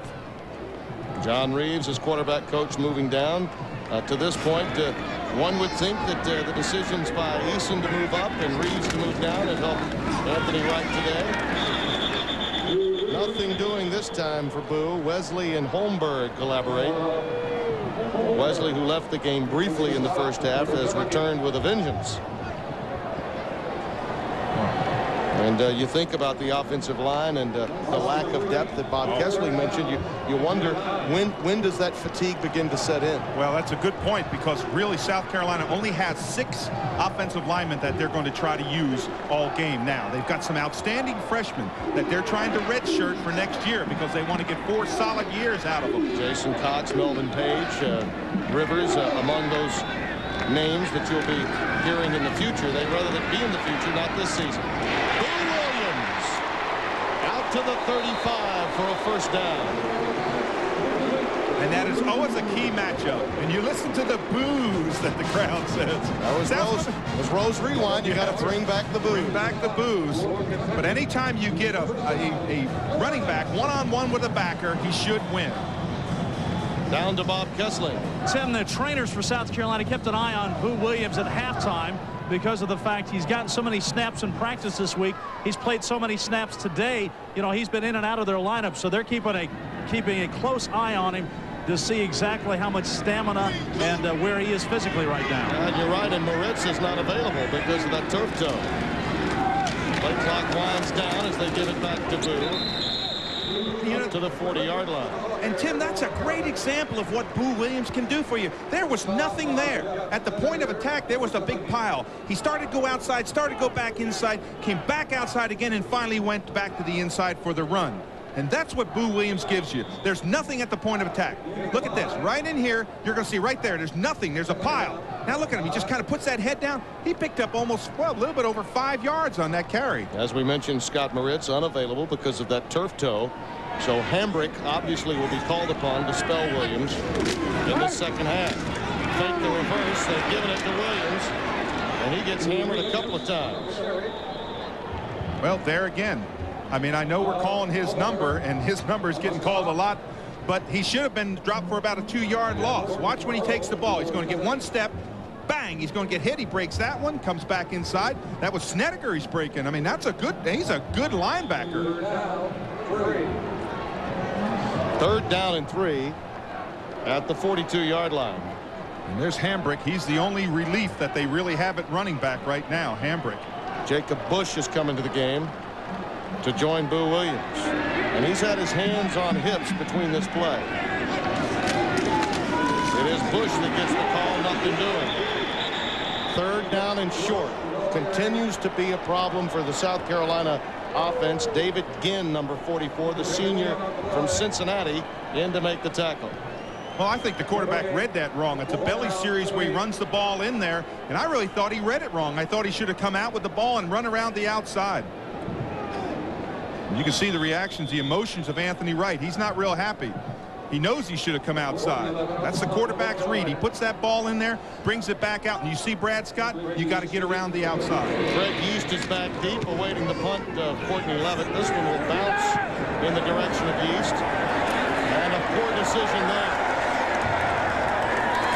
Down to the 6-yard line, and Kentucky will be on their patio to open this first drive of the second half.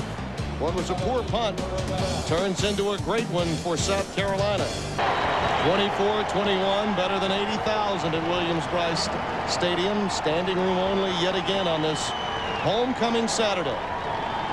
And now understanding that field position will allow no shortcuts for Couch. Exactly. One of your rewinds. Kentucky opens from their 6-yard line to start the second half. And listen to this crowd in the end zone. Now Couch is going to have to go back to that silent count. Twin tight end look. Couch in trouble, dumps it to Darren Clark, the tight end, and he's hammered along about the 7-yard line. So maybe about a yard gain. Homer Torrance wrapped him up. Let's go down to Bob Kessler. Kentucky right now is their offensive line, and one guy to keep an eye on is Jonas Leaning. In the game against Mississippi State we had, he injured his knee in the first quarter. He partially tore an ACL, but told the coaches he wasn't coming out. He's got a brace on him. He's a tough kid, has been the leader of this offense. On 2nd and 9, the slip screen. South Carolina there to defend it again. A loss of 2. Keo Sanford hammered by Wiggins and Brooks, and they closed down on that offensive line again, Dave. Yeah, they didn't let the linemen run out with them. The linemen started to run out. The minute they ran out, South Carolina's defensive line ran right with them. They take them to the play. That's a change that they did not make. Big down, and when you hear the crowd in the end zone now. 3rd down, 11. 6 defensive backs for the Gamecocks.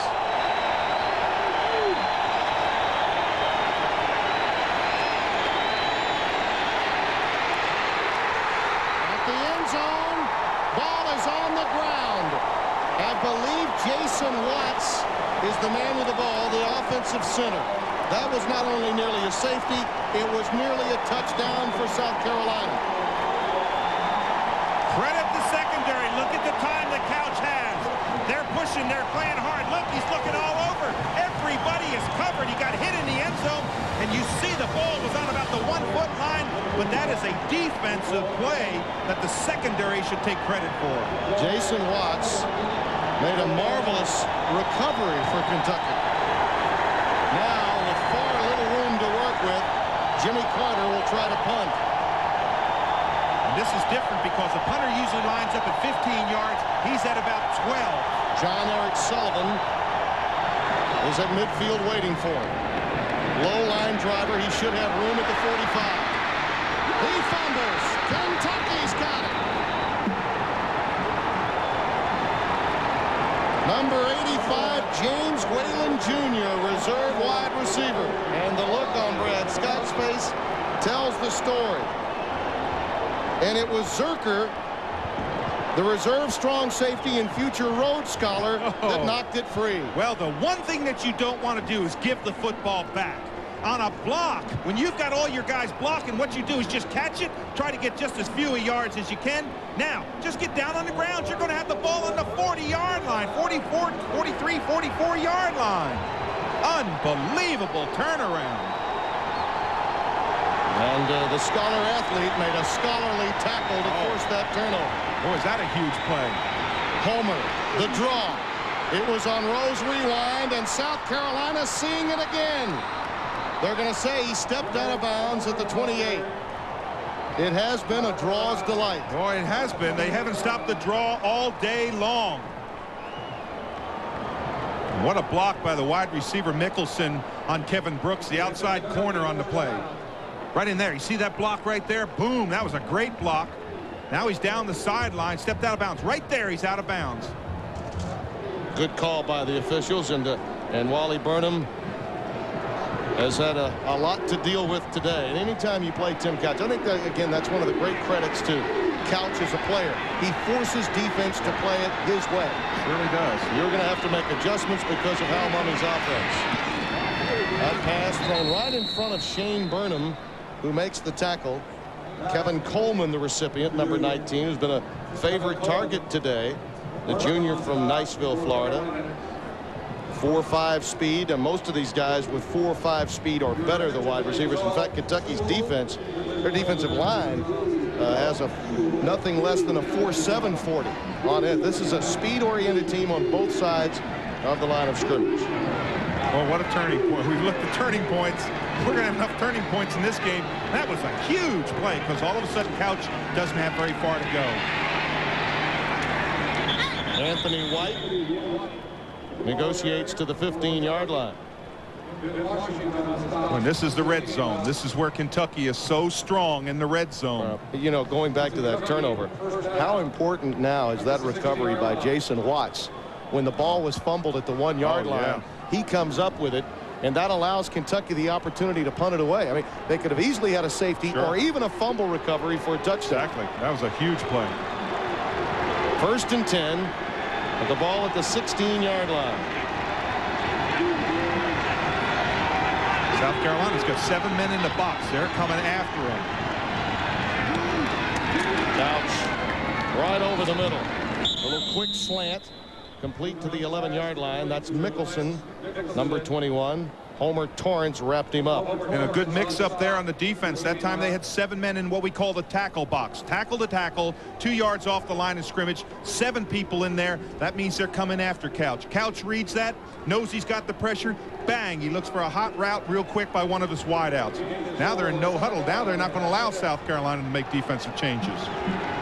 2nd down and 6.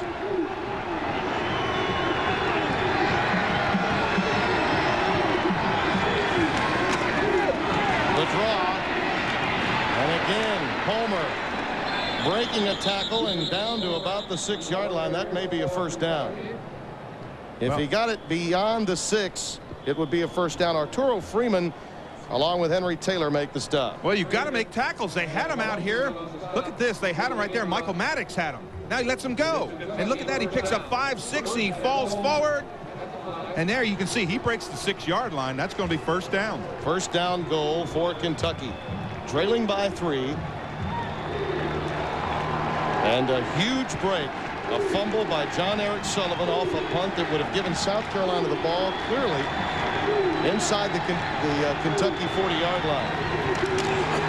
Play fake. Pass rushed a bit by Couch, and it's rare when you make that statement. Kevin Coleman, the intended receiver, he tried to get that one out a bit too quickly. Yeah, that was a pretty interesting fake. They faked that little draw to hold him in the line. Watch this. Fake the draw right there to hold him. Now come out. Look how wide open he is. And he just throws the ball out in front of him. That's something you don't see Couch do, as you say, lead him too far and just not have that touch. I wonder if the ball maybe slipped out of his hand a little bit. 2nd and goal with the ball just outside the 5. Homer and White are the split backs. Again, it's White. This time dumped a yard behind the line. John Abraham, 95. The sophomore from Timmonsville, South Carolina, and Lamar High School, making the stop. Now Abraham, he didn't even think about the pass. Look at that. He's running right after White. He's saying, I'm going to stop him first. And if South Carolina can hold them to a field goal try right here, if they hold on this 3rd down, that'll be a huge boost for their defense. For Tim Couch and company, you're thinking touchdown. 3rd down and goal. Mickelson in motion. Couch incomplete and in traffic, intended for Yeast. Wow, I wonder how close that was to Arturo Freeman when he came up there. I thought that ball zipped right on by him because Couch just delivered a little bullet, bang, right in there. Freeman's number 12. He's in the middle. See how close that ball gets to him. Ooh. Very close. Yes, right on by him. Seth Hansen in for Brian Johnson, who was injured in the pregame warm-up today. This will be a 24-yard attempt out of the hold of Jimmy Carter. And it is rare when you say Kentucky settles for 3, because generally speaking inside the red zone, in fact 80% of the time they get 6, not 3. But they take advantage of the Gamecocks turnover to tie the game at we're tied at 24. We always take great pride in Rose Rewind because so many times it comes to fruition early in the second half. We've already seen that, the draws delight in the first half for Kentucky. Turnovers, there was a big miss opportunity there for South Carolina, but what do they have to do, these teams, to get it done now that we're tied? Well, I think the pressure is really on Anthony Wright. I think he is the one that is they're either going to respond or not. Tim Couch will take his team downfield all day long. But for Anthony Wright, he needs a great series this time. He needs to be able to take the football, take back that momentum, because right now it's dead even. We got 5 minutes left in the third quarter, and whoever has the momentum, whoever has the enthusiasm, that's who's going to win this football game. Samuel's kick is taken by Kerry Hood, a yard deep. Tripped really at the 22-yard line. A Wildcat was on the ground at the 22, and Hood just tripped over him. Otherwise, he may have set sail for 45 yards or more. Now, for Anthony Wright, don't get conservative. Do what you've done best. Challenge the defense. Go deep. Look maybe for Zola Davis. I don't think Zola Davis has had a catch today. Go deep, threaten the defense, use that pull down, make good quick decisions, but don't get conservative. Don't just think I'm going to run, and I'm going to get out of here. John Reeves looks on as quarterback's coach down on the sidelines for the first time this year.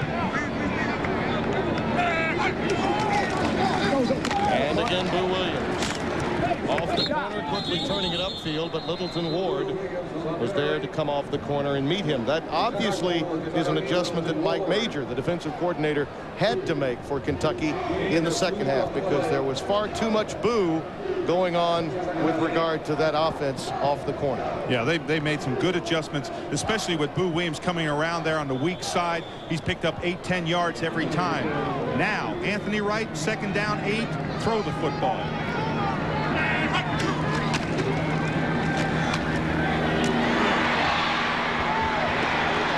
Good move inside the 40 to the 42-yard line.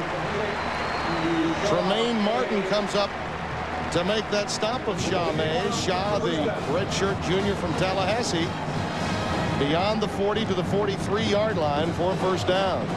Well, again, and Wright is, I mean, he's doing good things, and I want to tell you something. That last pass, that was a nice pass, good strike. That's got to get that emotion going inside of him. Ben Fleming comes wide at the top of your screen. Kerry Hood inside him. And a check off at the line by Wright. South Carolina, 2 tight ends. Boo Williams, Kentucky forcing him inside in this half. That's twice they've gone to that play, and 2 times he's been forced to cut back inside. Well, it's a different play, because what they're doing now is they're taking the outside backer, Lee Wesley, and they're running him upfield and forcing Boo Williams to cut back in against the grain, and he's having to start again, and he's getting the defensive linemen are getting there. He's got to be tired. He's run the ball a lot today. And you see right there, he's getting told, get to the outside, because that's where the yardage has been.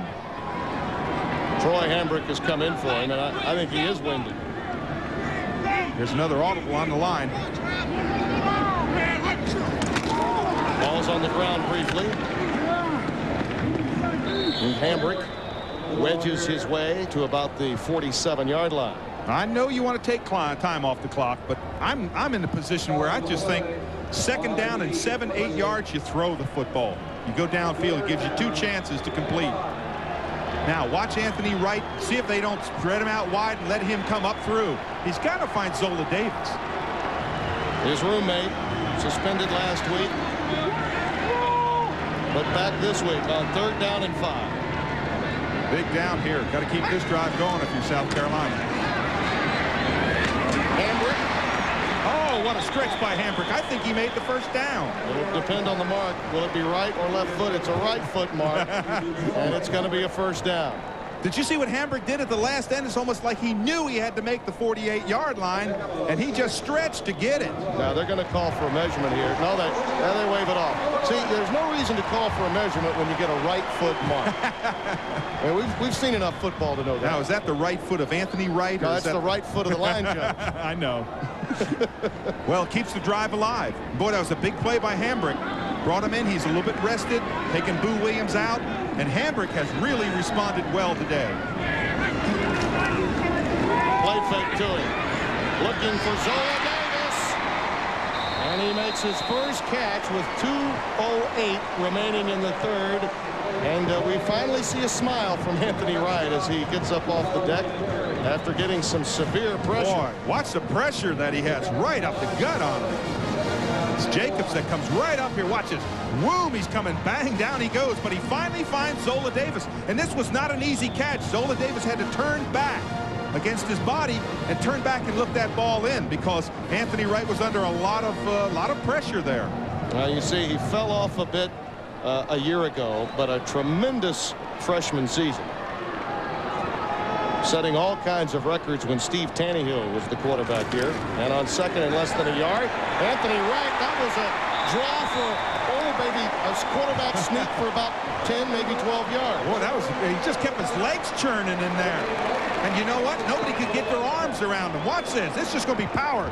Boom. Nobody's got their arms in there. Everybody's kind of getting pushed back. You see Matt Leo in there. He's taking on about 4 guys.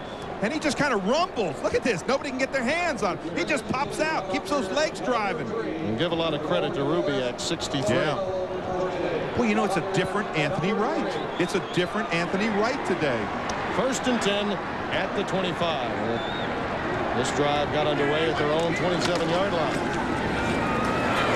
Boo trying to break outside. Can't do it. The speed of Kentucky overlooked on the defensive end. Tremaine Martin, Lamont Smith over there to knock him out of bounds.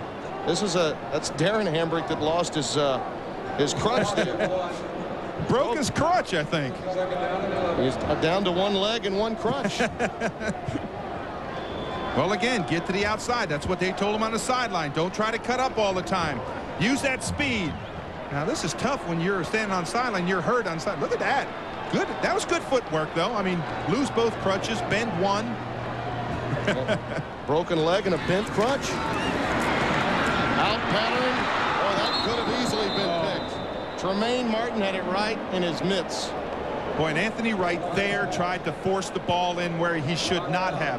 And he was falling backwards. He had nothing on the delivery, and he escapes. Look at this ball just float here. Look at that. That's an interception all the way. And I know, gosh, almost 2 people almost got that ball. And you know, in the case of Martin, it was a tough catch to make. But even off balance with his weight going backwards, he would have been able to probably get 70, 80 yards on the return. Oh, yeah. And Martin forced that fumble last week of Chad Goss in overtime against Alabama. He's been a big playmaker for that Kentucky defense. 48 seconds remaining in the third. Event filled to be sure. We are tied at 24. A word from your local stations coming up. 24. South Carolina's drive began at their own 27. It's now 3rd and 11 at the Kentucky 26.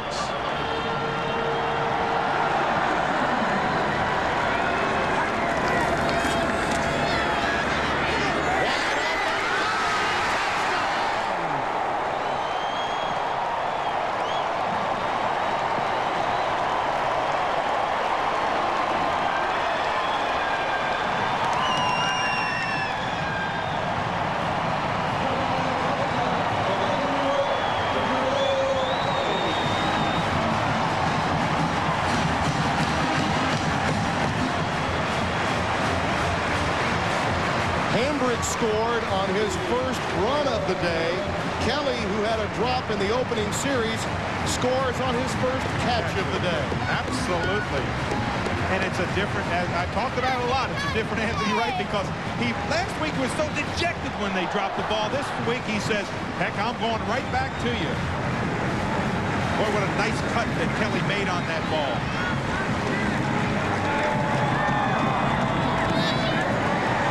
Steve Florio boots it through. And with 41 ticks remaining in the third, Jermale Kelly, who's going to be a great one, has given South Carolina a 7-point lead. When it was the old fake post, come back to the flag.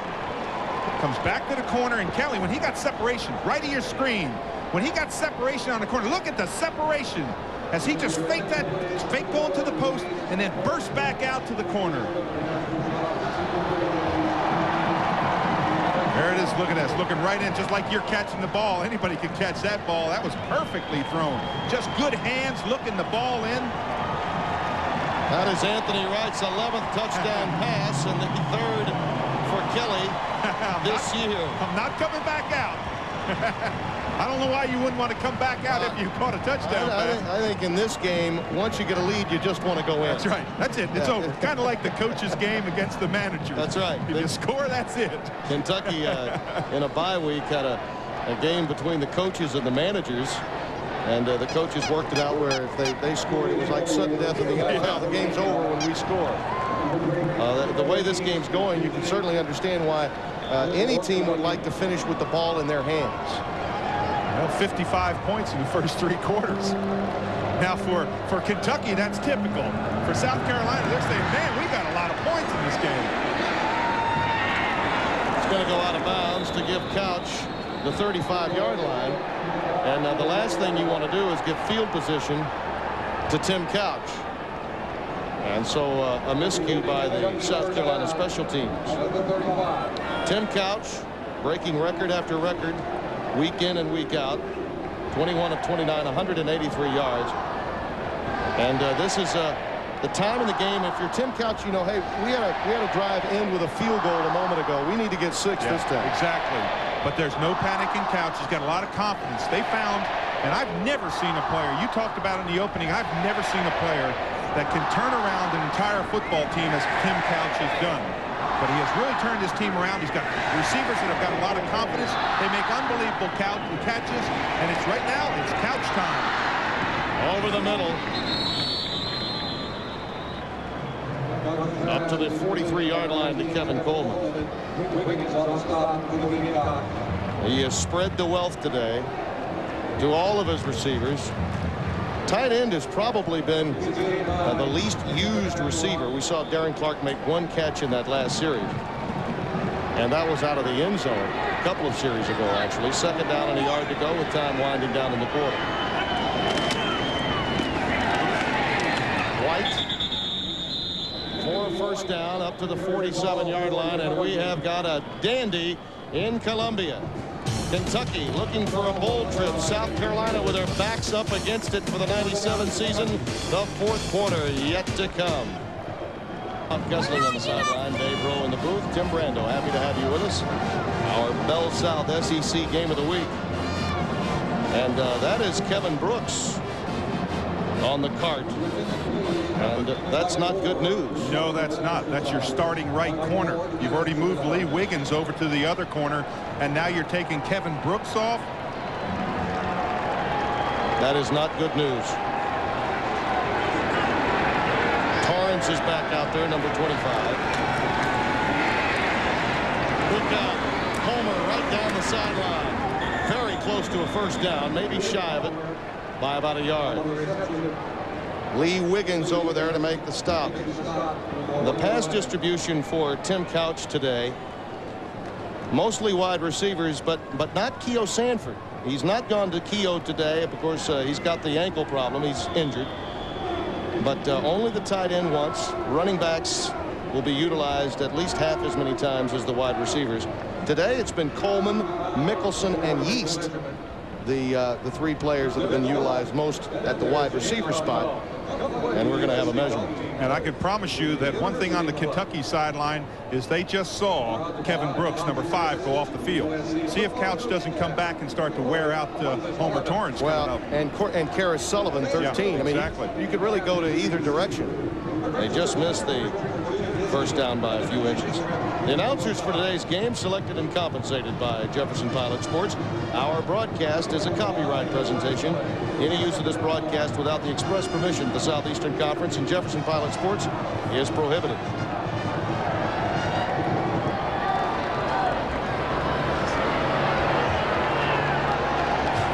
I'm Brad Scott. I'm going to pull my hair out too. He's readjusting his hat. He says, button down them chin straps, boys. We got a 4th quarter that's going to be on fire. This is a Kentucky offense that's gotten off to great starts. Hasn't always finished well. Couch just threw that one away, and now the marker comes down. And there should be one. Nobody around him. Just wanted to avoid the sack. And John Abraham came with all of that pressure and forced Couch to unload, and no one was near it. Hence the marker. And I'm not so sure that Couch did decide to run this ball a little bit early. He started up in the middle. He didn't have any pressure, and then all of a sudden came to the outside. Intentionally grounded the ball against the offense. 5-yard penalty, loss of bounds. Well, that's the first smile I've seen on Brad Scott.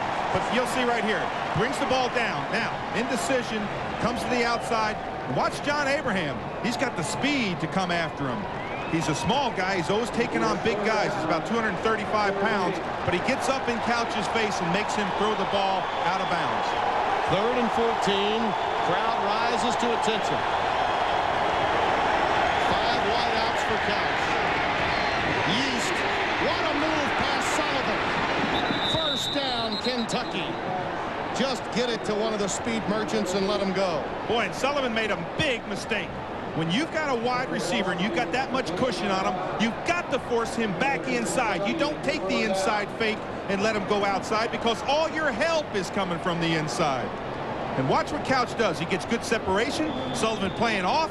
When he catches the football right there, now make him go inside. That's where all your help is. 17 yards and a first down.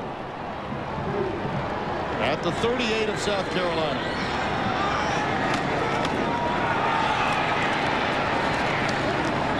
Derek Homer inside the 30 near the 29. Boy, there's a lot of late popping going on between offensive linemen and linebackers. Marsters that time got up, was a little upset with Jonas Leaning, and a lot of barking going on between the linebackers and those offensive linemen who maintain an active block down the line. And career receptions for Yeast beyond Felix Wilson. Moving in on Hutchinson. Moving in. I think he's going to pass him in a hurry. 2nd and 2. A draw that is snuffed out by Corey Atkins. His 3rd tackle of the afternoon. Remember this about Corey. He's the fastest of the available linebackers for Wally Burnham's defense. Let's go down to Bob Kessler. We talked about Kevin Brooks, and the injury is basically he's cramping up. It's one thing they've been concerned about here on the sideline because of the heat. So they've taken him to the locker room. They're getting some fluids in him. They're going to ice him down, and they hope that Brooks can come back before this game is over. Yeah, and Couch keeps you pretty busy. Yes, he does. Play fake. That's Coleman. Down at the 22-yard line, another first down. Lee Wiggins, 10 tackles for him this afternoon. Brings him down. And if you're South Carolina, you've got to respect that little draw. And that's the fake action that he gives right here. A little fake. Now it comes down along the line. Has his receiver one-on-one, dumps it out. Just a perfect pass. And I believe that Coleman is Couch's roommate. Is that right? Just as Zola Davis is Anthony Wright's. And Tim would be the first to tell you that that was not a pinpoint perfect pass, but he caught it and got a first down. Here comes the blitz. Couch reads it. Has an open receiver. First down and goal. Jimmy Robinson has it. Karis Sullivan being burned in this series. Yeah, they're going after him. When they lost Kevin Brooks, it puts so much pressure when you take one of your cornerbacks out. Now watch this rush in the middle. You're going to see it get stopped. There's Burnham. Stop in the middle. Look at the block that White gets, 32, right in the middle there. I mean, that's stuff in the blitz. And when you blitz, if you don't get there, you have to pay. Especially when you have Tim Couch on a fade. From the 3, first and goal. Nicholson in motion. Anthony White to about the 2 in the arms of John Abraham. Al Mummy signaling in the plays. You wonder about this young man, how far he's come. Wally Burnham trying to come up with a defense to stop it. Hal Mummy, born in San Antonio, played high school ball at Thomas Jefferson in Dallas, spent a couple of years at New Mexico Military Institute, then finished at Division II Tarleton State, and then a career as a Division II coach before making it to Kentucky. And then developed Mummy ball. Off the rollout, Nicholson can't come up with it. Nice work by Homer Torrance. He helped knock that one free from Mickelson's mitts. Boy, Torrance just got one hand in there to pull that ball out. That had touchdown written on it all the way until you see Torrance come in with the hand. Torrance is 25. Pressure backside. Now watch this. Just gets the hand in there and pulls, just tips the ball. Big play. With this offense, you can almost disdain the rush. Boy, late substitutions there, too. An extra defensive back. They're thinking Couch is going to throw for it rather than run for it. I think they had to call timeout. I don't know that they had 11 people on the field. Yep, South Carolina had to call the timeout. As Wally Burnham was trying to make the defensive adjustment, he knew he was in trouble and quickly got the timeout. That gives Mummy time to think about it. That could be your worst nightmare if you're South Carolina. From South Carolina, they only had 10 on the field. Yeah, they had to call timeout because they're late substitution. But you don't want to give Hal Mummy and Tim Couch time to think about it. By the way, only one more yard of passing for Tim Couch. He will reach the 2,000-yard plateau.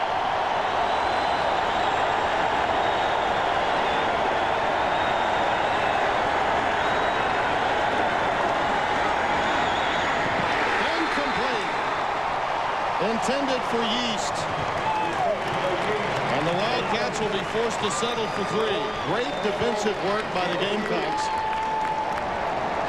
Tim, what they tried to do on that play is they tried to bring Yeast in hard from the left side of your screen. He's going to come in hard. Now look away. Now what do he bring is Yeast and then take him straight back out to the corner. But he kind of stumbled a little bit when he turned around. Maybe clipped his own feet together. Yeah, he lost his balance a bit. Seth Hansen in for Brian Johnson, who's in. Lee Wiggins blocked it. And South Carolina has it at the 15.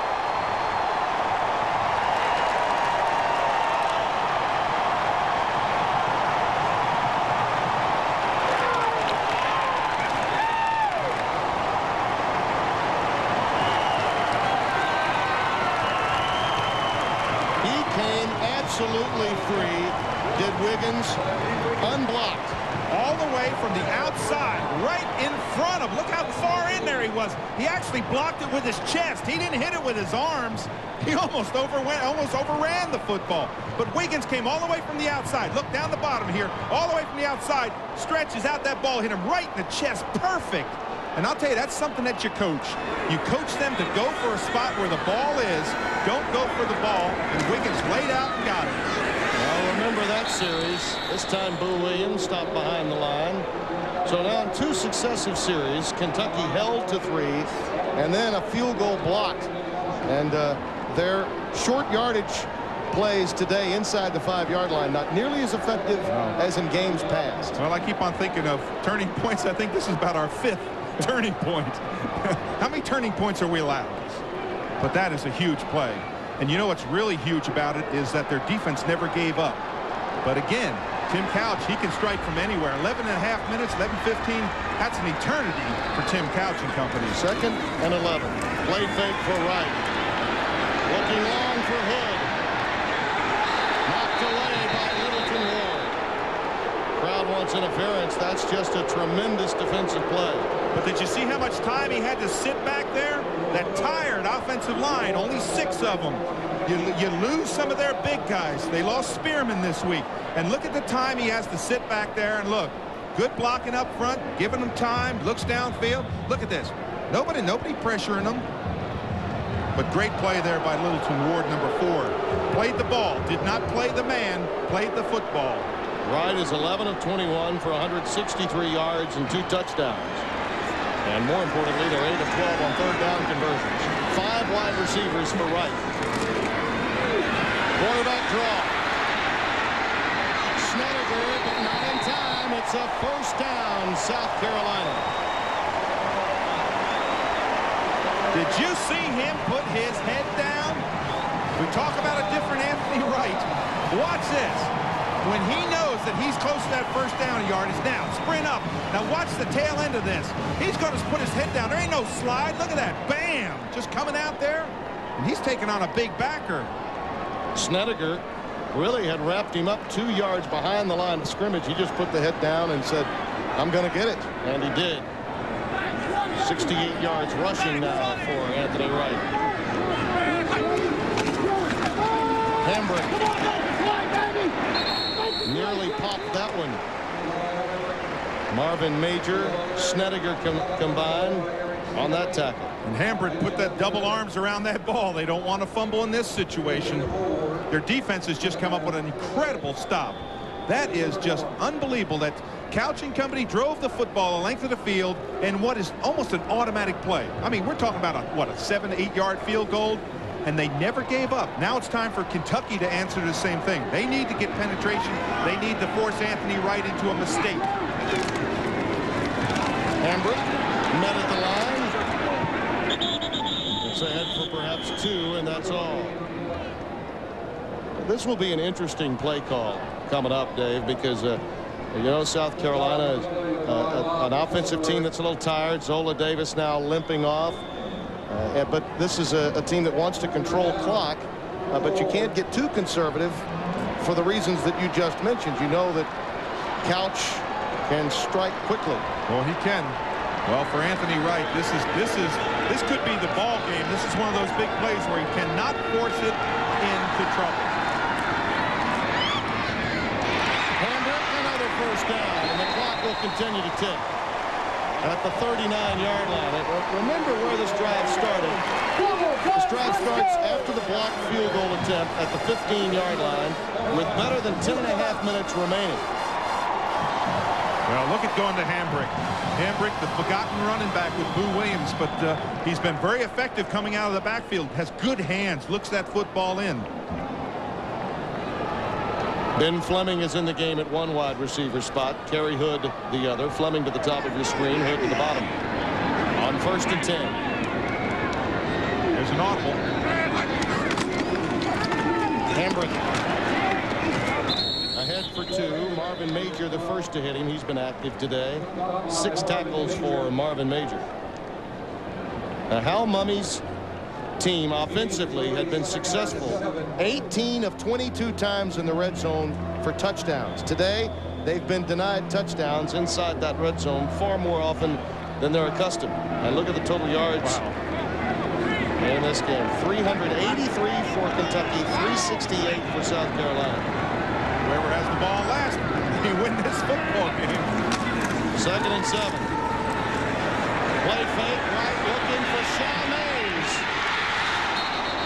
Another tremendous play by Littleton Ward. Boy, that was, because Mays had the inside position, and the easiest thing to do is interfere, pass interference. But I thought he really floated the ball a little bit too. Good play fake right here. Bang, that holds the linebackers in the middle. Everybody's stuck on the line. And look at this ball. Now look at the float on that ball, laying it way up. You can see, pull that arm back. That's just a great play. When that ball touches his hand, he pulled his left arm away and didn't allow him to bring the ball into his body. And give Tremaine Martin a lot of credit for getting up in his face after the play.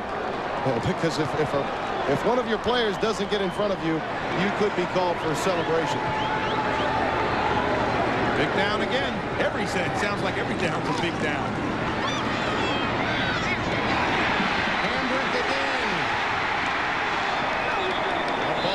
Free out of bounds at the 37-yard line by Tremaine Martin. And Troy Hambrick appears to be the big playmaker in this drive, with Boo Williams a bit fatigued. Well, I've been wondering about Boo Williams, where he's been, but watch Hambrick come out of the backfield, bang, throw here. Now Hambrick has a chance at him right there. Could have brought him down, maybe short of that first down. But you see what happens, the ball bounces right. When you talk about good things happen, watch the ball here. Doesn't stay in play. Watch it. Just going to get slapped down. Look at the ball. Bounces out of bounds. 1st and 10. They mark it at the 38 of Kentucky. Comes a blitz. All-out blitz. Reverse. It is Littleton Ward again that makes the play. Wow. Shaw Mays hit the deck. And the ground obviously cannot cause a turnover. Well, he stayed home. The Kentucky defense has been tested, and not any one player more so than Littleton Ward in this series. You talk about on an oasis, a cornerback on an oasis. Look how much help he has. None. He's got nobody out there, but what a good tackle. Just zipped right. Look, see him right there, number 4. He sees the reverse. Now he comes up. It's his play. He's out there all by himself. Bang, he delivers. Boy, he didn't bite. Tremendous defense by Ward. 2nd and 10 with Boo Williams back in the game now in the backfield. Quarterback draw, right, spins away from 1, spins away from 2, out of bounds. 2 360s.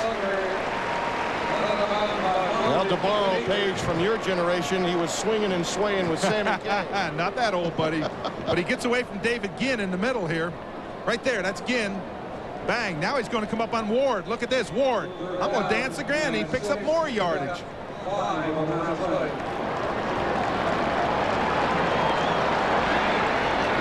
Well, you couldn't take a ride at the State Fair that would have as many spins as he had in that last play. Wright's pass caught by Jamel Keller. Oh, and he had to make about the 28-yard line. And I think he falls forward to the, 27-yard line. I think he falls forward to the 26. Is everything going right for South Carolina? And again, I point back. Remember where the drive began and how much time was remaining. Over 11 minutes were remaining with the ball at the 15-yard line when this drive got underway after the blocked field goal. They're now down to 6:47. Bob Kessler. Tim, one thing they were talking about in the meetings yesterday, the fact that Anthony was waiting until the players had already made their break. I was standing right here in line with Anthony. He had threw that ball before Kelly made his break. Perfect timing and a big catch and a big play for Carolina. 13th play of the drive. They read it. Right with time. Knocked down. Good play by Tremaine Martin. Oh, look at that. That was a beautiful play fake. Gosh, is that a beautiful play fake. When you can fake that, I mean, you take the middle linebacker and he just comes off the ball. Look at this. Play fake, bang. You see it just come right out there. He freezes everybody. Now, he's got to just deliver that football a little bit stronger. Mays is the crossing pattern. That's the one he wants right there. He kind of floats it just a touch, but that's a ball that Mays could have come up with. Martin on the coverage, 26. 2nd down and 10.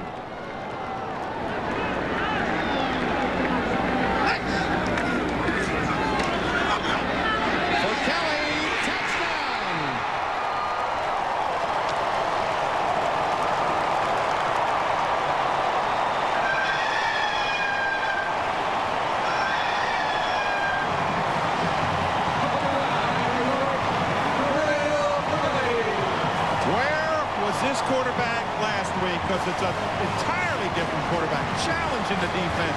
And then Kelly, he dropped that one last week, he drops one this week, and now he has just been super strong.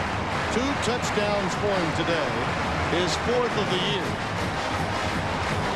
Has 3 catches for 59 yards total on the day. Florio for the point after. And the Gamecocks have their largest lead of the afternoon, 38-24. 6-13 and plenty of time. The Cats once led 14-0. They still have a shot. 38-24, Williams-Brice Stadium in South Carolina. You see the scoring drive, 14 plays, 84 yards after the blocked field goal attempt of Kentucky. And Kelly, his 2nd touchdown reception of the afternoon. Yeast back deep. He already has a return for a touchdown today and a punt. This is Homer from the 7. Down at the 15. Great work by number 31, Garrett Taylor, reserve linebacker, to make the tackle. Well, again, Tim Couch has every opportunity, Dave. Well, if you ever think there was something wrong with that score by South Carolina, they may have scored too quickly, because you give Tim Couch 6 minutes and he can put 3 scores on the board. Right now, South Carolina's got to play solid defense, but it's Tim Couch time, and there's nobody that I have seen in a long while that can play the last 5-6 minutes better than Tim Couch. Over the middle, Mickelson. He nearly broke that one in the grasp of Arturo Freeman at the 40. I think the biggest problem Couch has had today is getting inside the 5-yard line rather than inside the 15 for his touchdowns. Those short yardage situations, they've really bogged down when having a touchdown scoring opportunity. Well, just remember, this one started with about 6'10" left, and they're coming downfield in a hurry. In trouble and sacked by Vinson. Preston Vinson with the first sack of the afternoon of Tim Couch. Well, they're playing up hurry-up offense, and the defense is standing way back there. They better hurry up. But this is just great coverage by the secondary. They're putting pressure. There's Vinson, 34, who just rushes in at the last second, but you've got to give credit to the secondary. 2nd and 17 at the 33. Knocked down by Lee Wiggins, intended for Coleman. Boy, Wiggins with great coverage layout. You talk about selling yourself out. This defensive secondary and defensive team of Wally Burnham has just sold itself out because number 27, look at him stretch out here long for the ball. That was a completion. That ball was right on the mark. 3rd down, 17. And I don't know that there's anybody sitting down here in this stadium.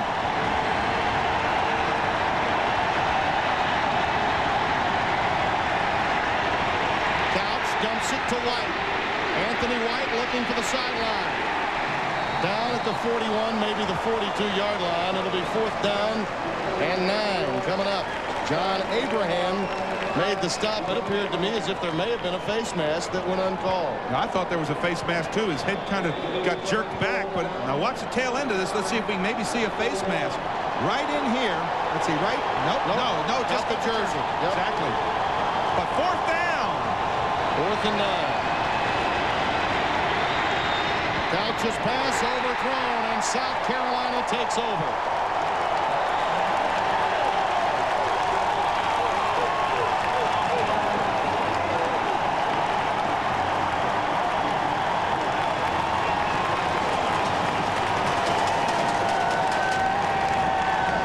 They've been waiting for a breakout game, and at long last, they may have gotten it. Well, I just think that you have to look, when you start thinking about things that were different in this football game, Boo Williams came in and took a lot of pressure off Anthony Wright. Troy Hambrick came in and caught passes out of the backfield and again took pressure off Anthony Wright. So, and their defenses played their hearts out. They played strong last week, but this week they have played their hearts out. Straight eye formation this time. Nixon the fullback. Not a good idea getting out of bounds. Clock will stop with the ball at the 38-yard line, a gain of about 3. And I'm sure that Anthony Wright's going to walk up and say, listen, don't run out of bounds. We want to keep that clock ticking off here.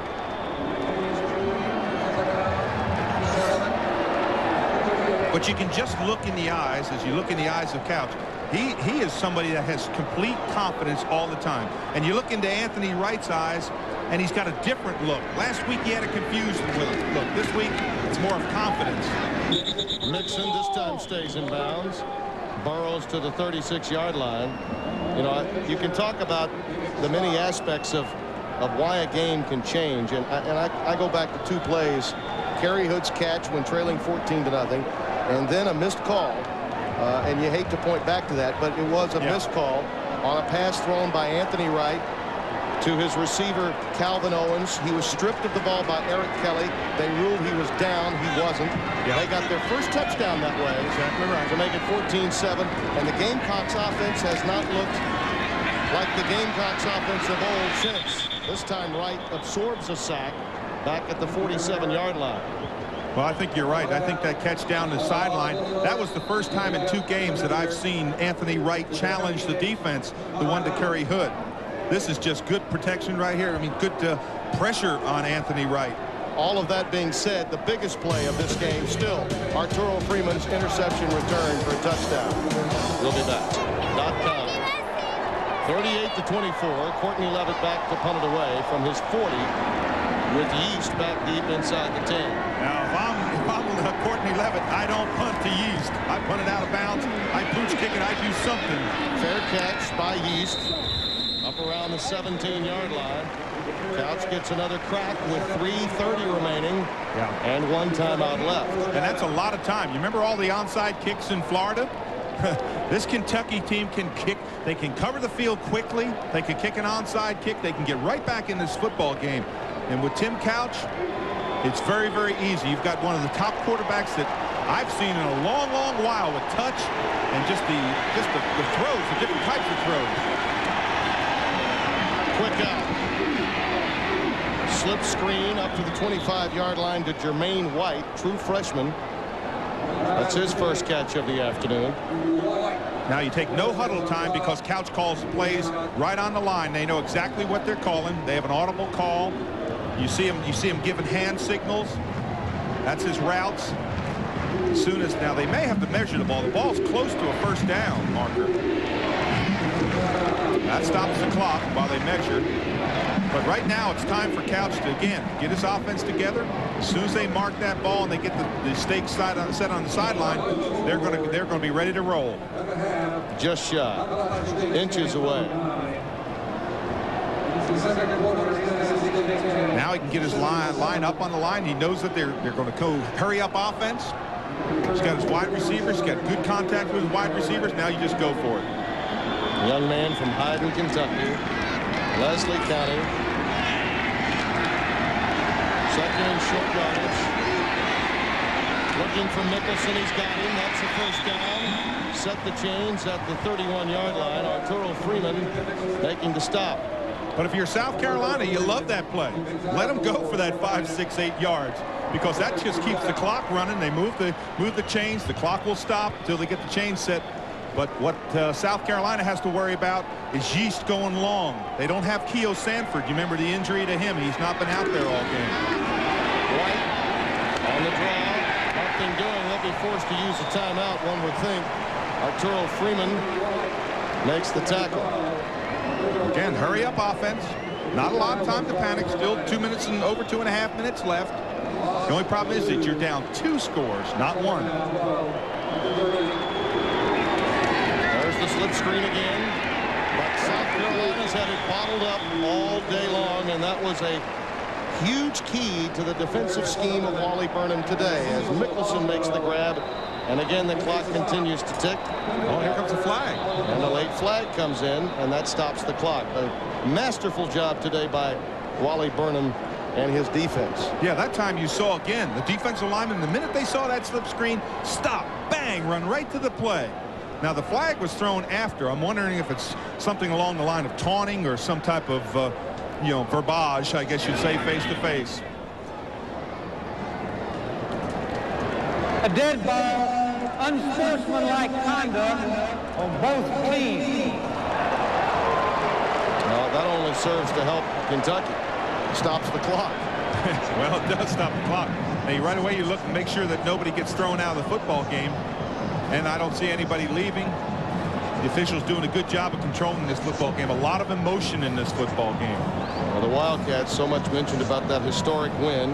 They were underdogs coming in today, but not by a lot. Most people just saying, well, can you do it 2 weeks in succession? But they today have run up against a team that was playing for its football life in many respects for 1997.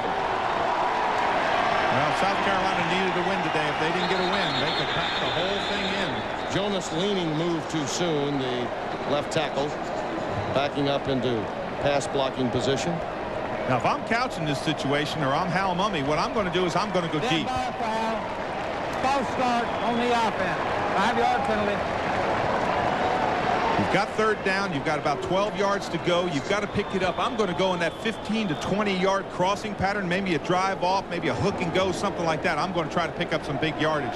You don't have to worry about fourth down because Hal Mumme goes for it. We called him a maverick. He is. He's a gambler. Incomplete, and tremendous pressure coming from Cecil Caldwell, 96. Boy, Caldwell just gets in there. He doesn't get a clean rush. 96 to the right of your screen. Just keeps on digging and breaks free and gets Couch and pressures him to throw the football. Dig, that's all he did. Just dig. He's on the left side of your screen. Just breaks through. Just keeps those legs. And, boy, they are really high on him. They said he is really playing good football. Well, this is the last opportunity for Couch. This will be his 46th pass on 4th down and 12. incomplete. Gamecocks take over on downs. Kevin Coleman, the intended receiver. And that should just about do it. And South Carolina with a much-needed first Southeastern Conference win. And Tim, certain things really come to mind as I look at Brad Scott. They could have just chucked it in. When it was 14-0, there was still 7.5 minutes left in that first period. I mean, it was gut check time. And it came up with Anthony Wright. But look at this. Couch just leads him just a little bit too much. He leads him right into the hole, right into the seam where he's supposed to be, right on the fingertips. And that's the kind of day it's been for Kentucky. It's just been off the fingertips.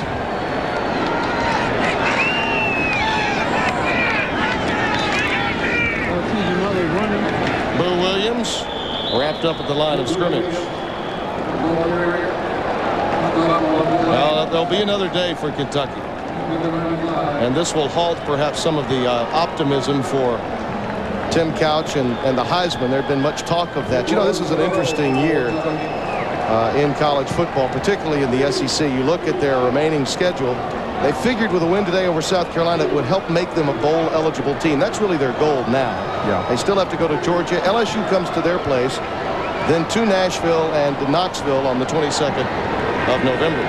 Still very much in the thick of a postseason race, the Kentucky Wildcats. But going back to the Heisman issue, I really believe it should be pointed out that when you think of quarterbacks in this conference, this is the year of the quarterback in the SEC. Bobo is the leading passer in the conference in efficiency. We have a flag.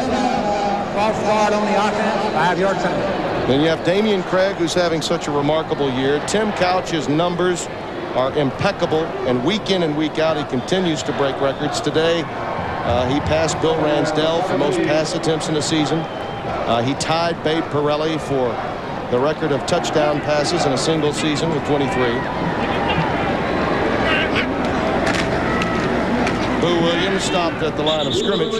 And then you look again at Johnson at Florida. I mean, when and if he ever loses a game, I mean, he certainly is going to get some attention, although Steve Spurrier has Fred Taylor more on his mind as a potential Heisman candidate than Johnson. And then obviously Peyton Manning. Oh, yeah. And I think it's important that we mention that Peyton Manning still could very easily be the front runner for the Heisman Trophy, and for very understandable reasons. But not since Paul Hornung has a player won the Heisman. In fact, he's the only one that's won a Heisman Trophy without being first-team All-America. Well, every time an SEC player's won the Heisman, they've been Player of the Year in the conference. Truly, Couch, and you figure Craig, Bobo figure into it. I mean, these are two quarterbacks that deserve a lot of attention as well. It's conceivable when you look at those numbers.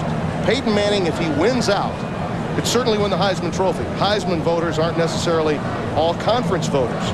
And believe me, guys that are writing for the newspapers that are voting for all conference, they could care less about the Heisman. I think it's very conceivable that the Heisman Trophy winner, if it's Manning, could not even be first or second team All-SEC. Well, that's true, because as you say, this is the year of the quarterback in the SEC. I mean, you look at the stats, you look at the teams. Damian Craig, there's not a more valuable quarterback to his team than Damian Craig. Than Auburn. And Damian exactly, Craig, to Auburn. That's what I'm talking about. To Auburn. And Terry Bowden said, I wouldn't trade him even up for anybody. Then you've got Tim Couch. Look at the job that he has done in Kentucky. We're talking about a team that had no respect, and he has made them not only respectable, he's made them a contender. In every game that they play. Every game that they have played. So there's Couch.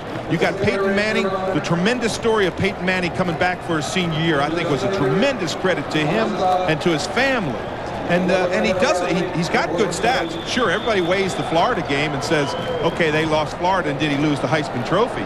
But then you got Bobo, who loses 25 pounds at Georgia and comes back from major surgery. Yeah, from major surgery, major knee surgery, comes back and rededicates himself, and he's got an outstanding season going. And that isn't to take anything away from Peyton, and he could likely be All-SEC. But there's a very good chance he won't be All-SEC given the kind of competition he has, and I still believe he's the favorite to win the Heisman. Well, let's look at it this way. We're halfway through the season. What a day for Brad Scott. He had taken more heat in 1 week than he had in his entire Florida State career as offensive coordinator. And Hal Mumme, of course, who experienced perhaps the greatest moment in his coaching career a week ago, offers some congratulations.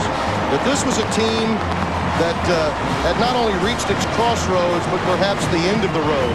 They had to have a win today. Everybody will tell you in football that this was gut check week for South Carolina. It was gut check.